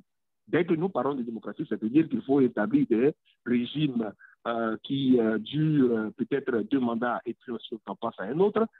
On a vu que ce système-là s'est essoufflé très rapidement entre 1990 et 1996. Et l'autre point que je voulais peut-être emmener ici, non, je vais terminer, n'étant pas l'invité principal, je vais lancer cette question. Il y a, je ne vous ai pas fait le début, mais la question qui demeure, celle de la France-Afrique, par exemple. Donc, ce cadre obscur de relations entre la France et nombre de pays africains. Alors, quand on regarde l'horizon, quand on regarde, en prenant en compte tout ce qui est dit ici, l'enrichissement des Africains, la démocratie, le bien-être des Africains, tout, et même aujourd'hui, sorti donc de cette pandémie du Covid-19, je me pose la question de savoir quelles sont les solutions concrètes que les invités ici pourraient discuter quand il en vient à effectivement mettre fin à ce système de la France-Afrique ou alors à le transformer en un système qui véritablement contribue à l'épanouissement des Africains en premier et puis, bien entendu, aux autres aussi qui pourraient en bénéficier. Donc, de mon côté, j'espère ne pas avoir été hors sujet. C'est très intéressant, surtout qu'il rassemble non seulement des invités à la voie européenne, mais aussi africains, et ça nous permet d'avoir un débat assez enrichissant. Voilà un peu ce que je voulais dire et je reste encore à l'écoute. Je vous en prie, docteur Eric Eddy, merci beaucoup. Alors, monsieur Rendu, vous avez le micro. Je voulais vous signaler que nous allons boucler cette émission dans 25 minutes à peu près. Monsieur Rendu, ensuite monsieur Obama. Écoutez, je suis d'accord avec, j'ai entendu cet intervenant qui met en évidence le bien-être en priorité sur le reste, et on est tous d'accord sur ce point de vue. Il y a effectivement à améliorer le niveau de vie des Africains, et encore une fois, ça passe par la construction d'usines. Il faut construire des usines en Afrique avec l'argent des hydrocarbures. Et il faut rendre service aux présidents, aux différents présidents. J'ai un dossier, par exemple, d'un président qui veut construire, enfin bref, des bâtiments. Il y a plusieurs centaines de millions de dollars. On n'arrive pas à trouver les crédits, mais c'est toujours pareil. les investisseurs ont peur d'un coup d'État parce qu'il peut y avoir effectivement des coups d'État en Afrique. Il faut une structure de sécurité pour sécuriser les investisseurs en Afrique.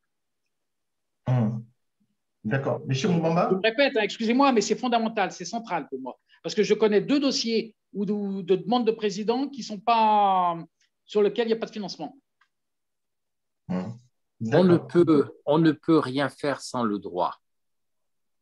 Même pour que les pays européens se partagent en 1885 l'Afrique comme un gâteau, il a fallu une conférence à Berlin pour établir les rapports de force entre les 5 grands qui président le Conseil de sécurité des Nations Unies. Il a fallu une réunion à Yalta. Aujourd'hui, on fait des conférences France-Afrique, Commonwealth, on fait des réunions, mais on ne voit pas où est le droit. Moi, je souhaiterais qu'il y ait un cycle juridique qui soit déclenché par le Conseil de sécurité des Nations Unies sur ces problèmes migratoires, d'appauvrissement, d'exploitation des matières premières sur le continent de tous les appétits, qui fait qu'on risque d'avoir une Afrique demain sans Africains. Et j'espère que ce n'est pas le but recherché.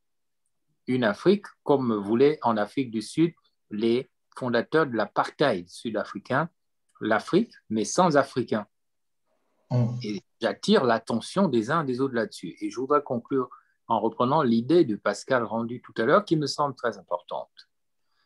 Il faut, comme il y a eu à Berlin ou à Yalta, une réunion internationale qui déclenche un cycle juridique. Il faut une décision internationale et pour ça, ça doit se passer, à mon humble avis, entre les 5 grands du Conseil de sécurité avec une participation de l'Union européenne, de l'Union africaine autant pour moi. C'est-à-dire, si déjà le noyau dur est constitué de la Russie, de la France et des États-Unis pour dire voilà le problème africain, ce n'est de l'intérêt de personne de laisser pourrir la situation.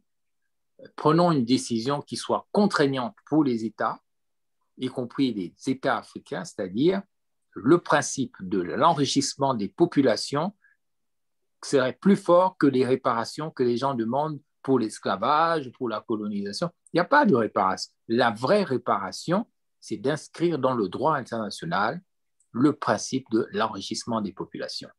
Parce que les Africains n'ont jamais eu de capitaux. Aujourd'hui, il y en a quelques-uns qui ont des capitaux, avec les nouveaux riches au Nigeria, en Éthiopie, mais c'est rien ça.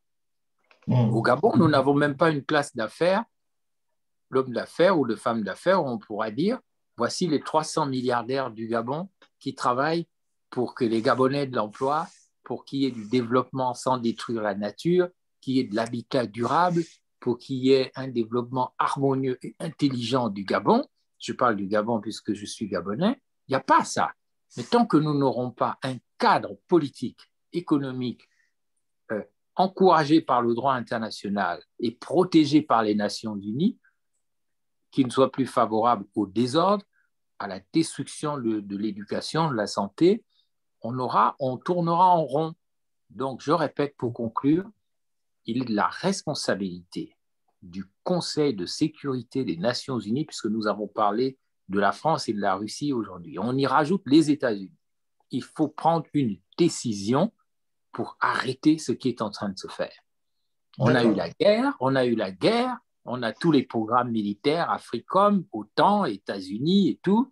On a la présence russe en Centrafrique et ailleurs, mais on n'a pas de cadre juridique qui soit protecteur pour qu'il y ait une sorte de nouveau plan Marshall, mais cette fois-ci favorable à la normalisation africaine.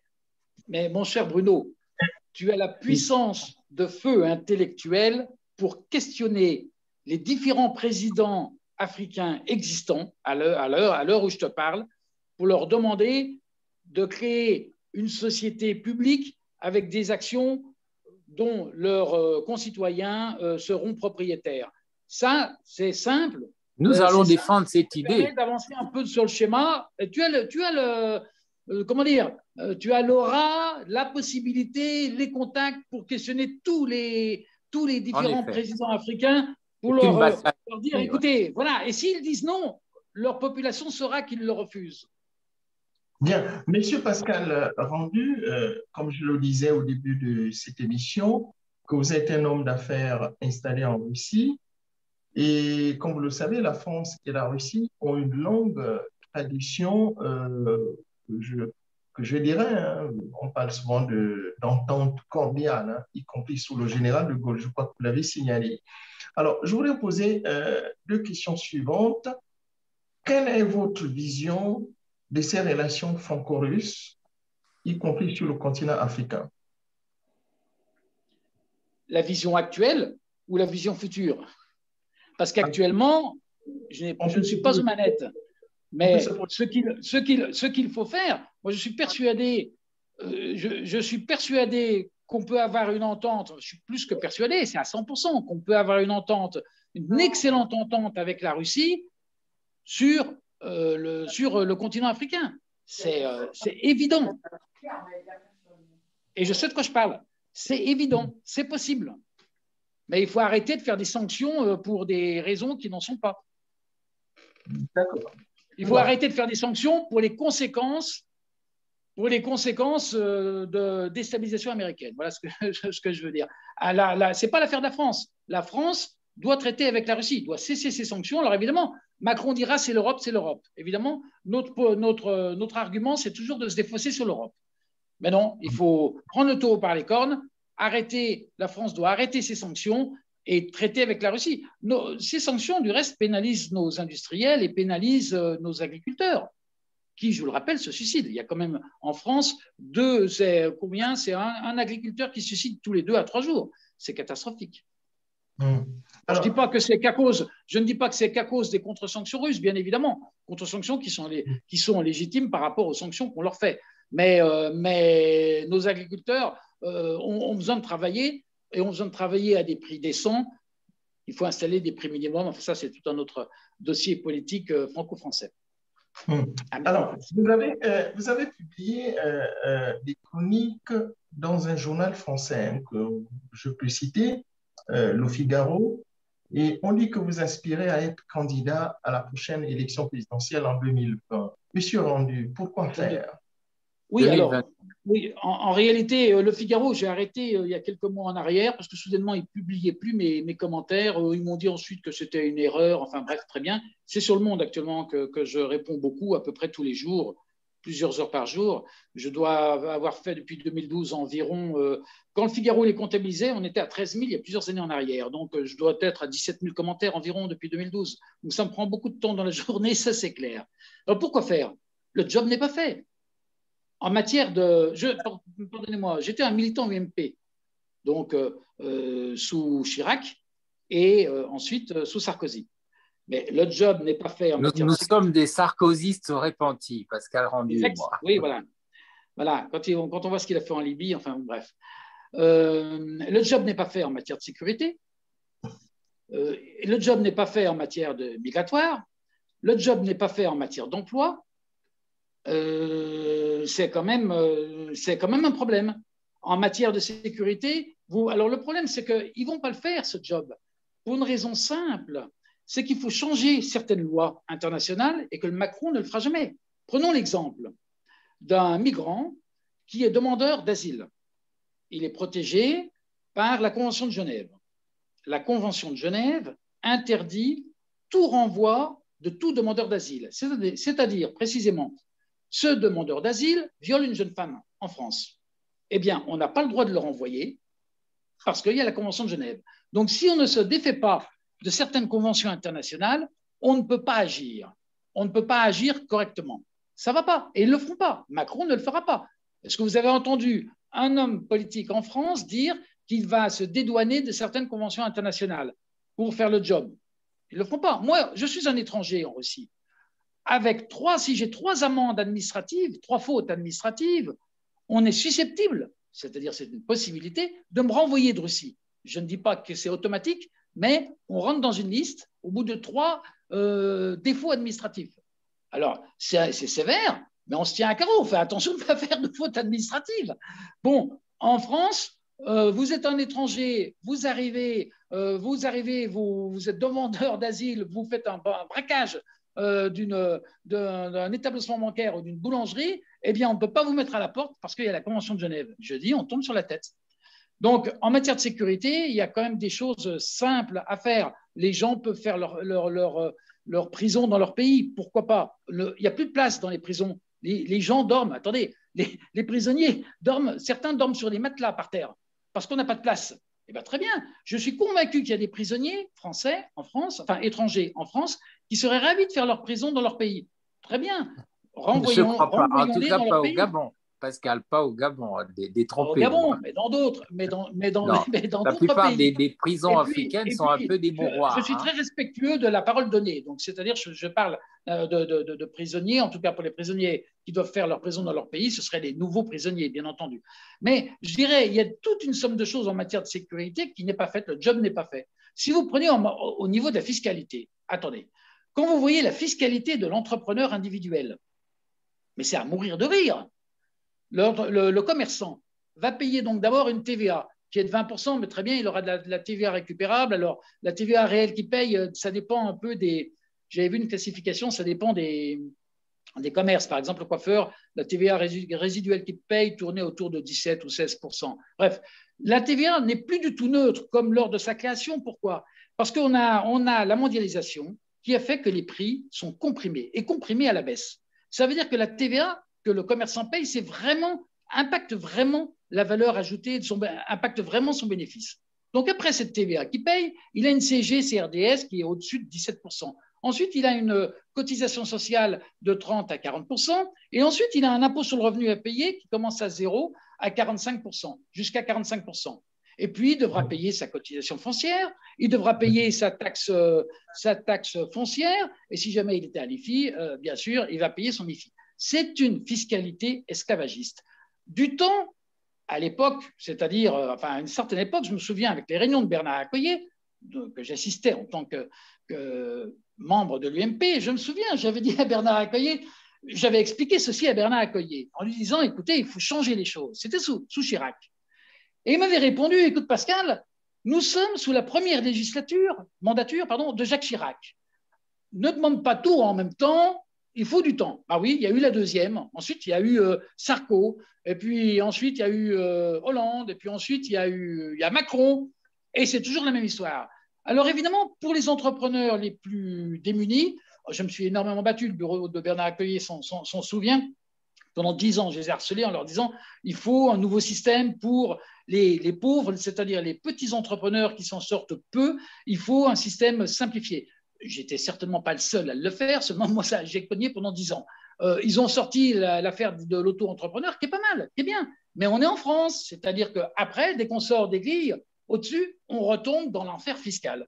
Eh ben, ça va pas. Ça ne va pas. Il faut absolument, alors, supprimer ma proposition, c'est de supprimer effectivement la CSG-CRDS, prélèvement solidarité, et supprimer l'impôt sur le revenu et le remplacer, cet ensemble-là, le remplacer par une flat tax de 15%. Ça, c'est du concret. Et puis 6% pour les tout petits revenus. Mais c'est du concret et ça permet, il faut faire repartir la machine. On a le coronavirus qui a détruit l'économie. Déjà, sans le coronavirus, je tenais ces propos. Alors maintenant, avec des entreprises qui sont complètement par terre, plus que tout, maintenant, il faut le faire. Mais Macron ne le fera pas.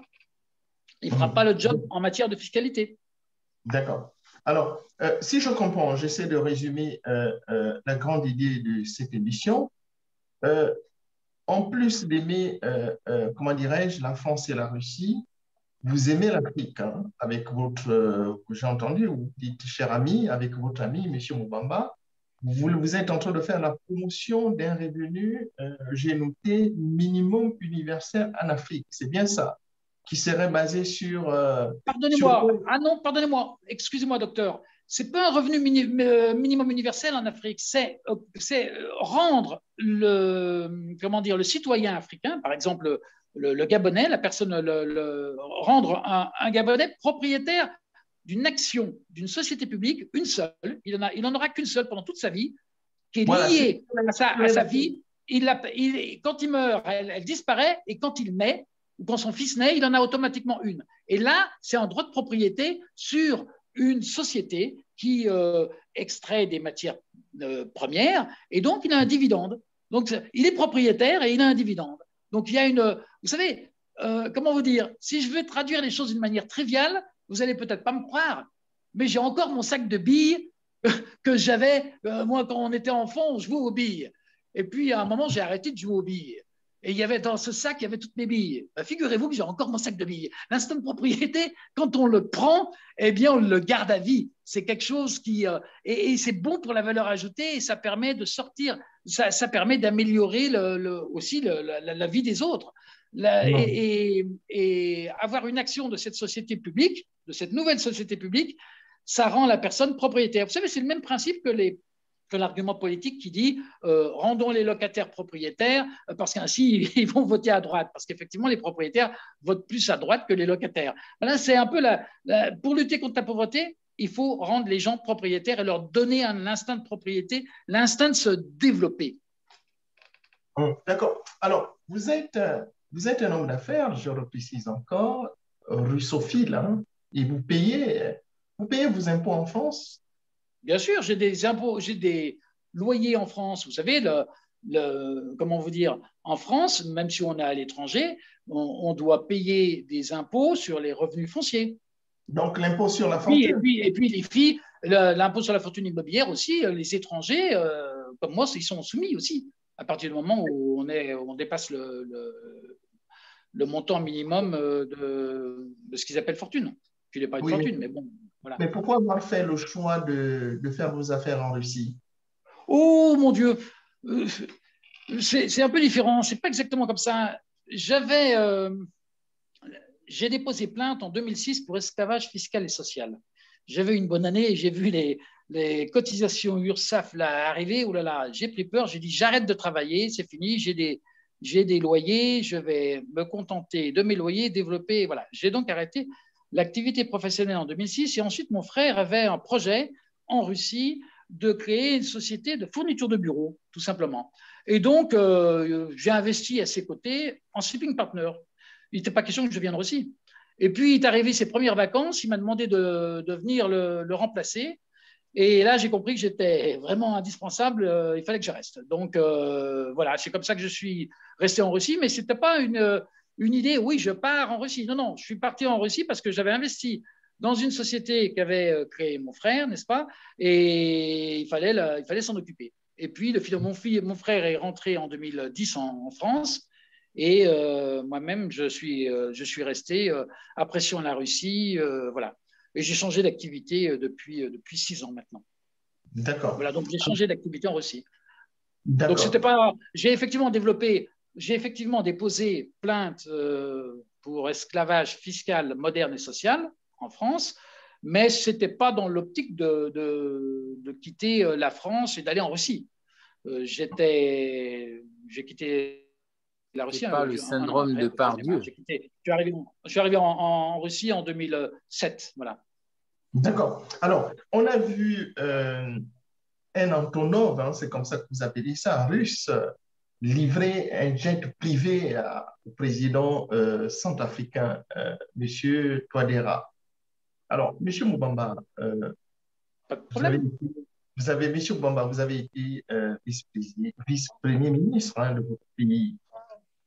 Vous étiez à Bangui, je crois, en vérifiant mes fiches, je crois en 2015, en compagnie je ne sais pas, Monsieur Benjamin, comment il s'appelle, Benjamin, Monsieur Mbamba, vous pouvez me donner son nom? Ah oui, le baron de Rothschild, et qui vient de mourir, oui, Benjamin, oui.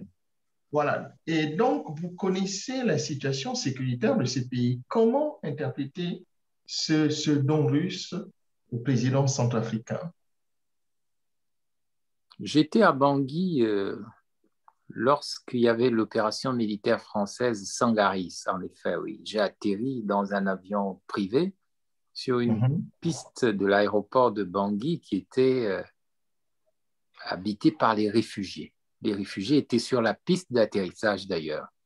C'était un moment où il y avait eu des tueries entre les musulmans et les chrétiens au Tchad. Oui, je connais. J'ai d'ailleurs un ami qui a dirigé les troupes de l'ONU, un Gabonais en Centrafrique, Monsieur Onanga, je crois. Il n'y est plus. Maintenant que les Russes offrent un jet privé au président Touadéra, ben, tant mieux pour le président Touadéra. Ça veut dire qu'il en avait besoin. Pardonne-moi, Bruno. Pourquoi offre? Il y a eu, c'est pas forcément un don, c'est pas forcément un cadeau. On ne sait pas. Il y a certainement un contrat dans lequel il y a eu offrir ou apporter un avion privé. C'est pas pour ses besoins personnels. En tout cas, il a des besoins en tant que président. Il a des besoins de se déplacer. Donc effectivement, il y a un élément de transport qui est apporté à un pays. Ça peut faire l'objet, ça a pu être payé, ça on ne sait pas, on ne connaît pas les conditions. Oui, ça peut être payé, ça peut être Bien aussi sûr. un contrat d'État, Le président est une institution. Le président de la République est une institution. Mais ce ne sont pas des diamants. C'est un avion, c'est fait pour se transporter. Un président se transporte dans un jet. Il ne prend pas le train comme tout le monde. Bon, ça peut être souhaitable. Hein. Moi, ça ne me dérangerait pas. Mais bon, en Afrique, vu les coups d'État… Ah oui, c'est vrai qu'en Centrafrique, le Centrafrique était connu pour les diamants d'un chef d'État. On ne reviendra pas là-dessus, c'est du passé. Connu aussi pour des coups d'État multiples, les frasques aussi de l'empereur. Il faut souhaiter maintenant que le Centrafrique rentre dans une période de normalisation. Moi, je suis pour la normalisation dans toute l'Afrique subsaharienne en général et toute l'Afrique francophone. Ça fait des années, des décennies qu'on s'entretue. Il faut que ça s'arrête. Moi, je dis stop à la guerre, stop à la pauvreté, oui à l'enrichissement et oui à la paix. Donc, tous les pays qui vont nous aider à entrer dans un cycle de paix sont le bienvenu, à commencer par nos partenaires historiques tels que la France, mais aussi les autres, surtout s'ils sont du Conseil de sécurité, parce qu'on attend beaucoup des Nations unies dans cette dévolution qu'on appelle de tous nos voeux sur 2 points, la fin de la guerre et l'enrichissement des populations. Bien, merci M. Bouamba. Alors, M. Rendu, l'avant-dernière question, avant de vous demander votre mot de la fin. Comme vous le savez, plusieurs opérations militaires internationales se déroulent sur le continent africain. Les Russes sont en République centrafricaine, dans d'autres pays, la France est au Sahel et au Gabon. L'OTAN a déployé AFRICOM, je crois que c'est comme ça que ça s'appelle, donc ce dispositif militaire. L'Afrique, comme M. Rendu, peut-elle sortir du tout militaire, vous me permettez l'expression, et de la guerre permanente? Écoutez, pour le moment, je dirais pas tant qu'on n'a pas éradiqué le terrorisme. Le seul qui a éradiqué le terrorisme, c'est le président Poutine. Ça s'est passé en Tchétchénie, ça a été très dur, d'accord, mais il n'y a plus de terrorisme en Tchétchénie et le président Kadyrov est la sentinelle de l'Est contre le terrorisme. En Syrie, la Russie est intervenue, a mis 5 ans avant d'intervenir. La Russie, 5 ans, non 4 ans, pardonnez-moi, puisque la guerre a commencé en 2011 et que la Russie est intervenue en 2015. Quand le président Poutine a déclenché sa guerre en Syrie en défense d'un dictateur reconnu par l'ONU, l'État islamique était aux portes de Damas. Le journal Le Monde, titrait 6 mois avant l'intervention russe que l'État islamique était aux portes de Damas. Poutine a sauvé Damas de l'État islamique. Je me souviens avoir entendu l'ambassadeur israélien à la télévision dire à cette époque tout sauf Assad, tout sauf Assad. Je me demande même si l'État islamique n'avait pas un rôle à faire le ménage que d'autres ne pouvaient pas faire. Bref, oublions ça. Mais ceci étant, le président Poutine a sauvé Damas de l'État islamique. En Afrique, il y a un travail à faire, à terminer, et c'est un travail qui doit être concerté entre les grandes puissances. La France fait très bien son job, je ne connais pas l'intérieur, hein, je ne connais pas exactement ce qu'ils font, mais la France doit s'entretenir avec la Russie, bien sûr, pour cette question de guerre contre l'islamisme. C'est vraiment l'ennemi, c'est le seul ennemi qu'on a actuellement. Nous avons tous un objectif de paix et nous avons un objectif aussi de stopper le terrorisme. Et en Afrique, ce terrorisme doit être stoppé. c'est la priorité. Alors vous me dites, quand est-ce qu'on enlève la guerre en Afrique? J'ai envie de dire, quand le terrorisme sera stoppé. Et moi, j'ai envie de rajouter, on arrêtera le terrorisme lorsqu'on aura arrêté la pauvreté. Parce que le terrorisme se nourrit de la pauvreté. Donc, d'où le principe de l'enrichissement des populations africaines. Bien sûr. C'est certain que quand tu es riche et bien portant, tu vas pas jeter une bombe dans… Tout à fait, on est bien d'accord. Voilà pourquoi le rôle de la France est fondamental dans cette lutte contre la pauvreté. Quand je dis la France, c'est l'Union européenne aussi, et donc c'est les États-Unis. Il nous faut stopper le terrorisme, c'est vrai, mais parallèlement, cela n'est possible que si l'on stoppe la pauvreté. Et la pauvreté se nourrit de la malgouvernance et de leadership politique qui sont mal inspirés, qui ne correspondent pas aux besoins de la jeunesse africaine. Les jeunes ont besoin de boulot. On l'a vu au Sénégal, des manifestations qui ont embrasé le Sénégal. On n'en a pas parlé beaucoup dans le monde, mais c'était la preuve que les jeunes Africains se cherchent. C'est l'exil ou la tombe. Il faut que ça s'arrête. Laisser les gens s'enrichir en Afrique. Entendu, mon cher ami. Mais tu es un homme d'affaires, tu es un politicien influent, mais on demeure les présidents africains d'ouvrir des sociétés, comme je décrivais, comme je t'en ai parlé. Les présidents africains doivent ouvrir au moins une de leurs sociétés pour rendre propriétaires leurs concitoyens. Quand je serai président du Gabon après, je serai bien placé pour convaincre la plupart des présidents africains pour aller dans ce sens. On vous a compris, on vous a très bien compris. Nous arrivons donc au terme de cette émission, l'heure de vérité d'Afrique 2050. Nous allons laisser ce privilège à notre invité exceptionnel, M. Pascal Rendu, de présenter son mot de la fin. Écoutez, l'Afrique, c'est le continent de l'avenir. Il y a énormément à faire en Afrique, énormément pour les entrepreneurs. Il faut sécuriser les investissements, mais c'est vraiment le terrain de l'avenir. Et la France, j'espère, y jouera un rôle important, mais il ne faut pas qu'elle le joue seule, il faut qu'elle le joue en partenariat avec d'autres pays, comme par exemple la Russie. La Chine intervient beaucoup en Afrique, mais j'ai lu ici et là que les Africains, quelquefois, n'étaient pas très contents de la méthode dont certains Chinois se comportaient. L'avantage entre la France et l'Afrique, c'est qu'on se connaît. Vous savez qui on est, on sait qui vous êtes. Et c'est plus facile pour travailler. Et encore une fois, l'Afrique s'éveille et c'est le grand défi du siècle qui arrive, c'est le développement de l'Afrique. Bien. Merci, M. Pascal Rendu, d'avoir honoré notre invitation. M. Moubamba, merci beaucoup, docteur. Votre mot de la fin, M. Moubamba? D'un mot, je dirais que tout vient d'être dit par Pascal Rendu. Je n'ai pas rien d'autre à rajouter. Nous voulons la paix et nous voulons le développement.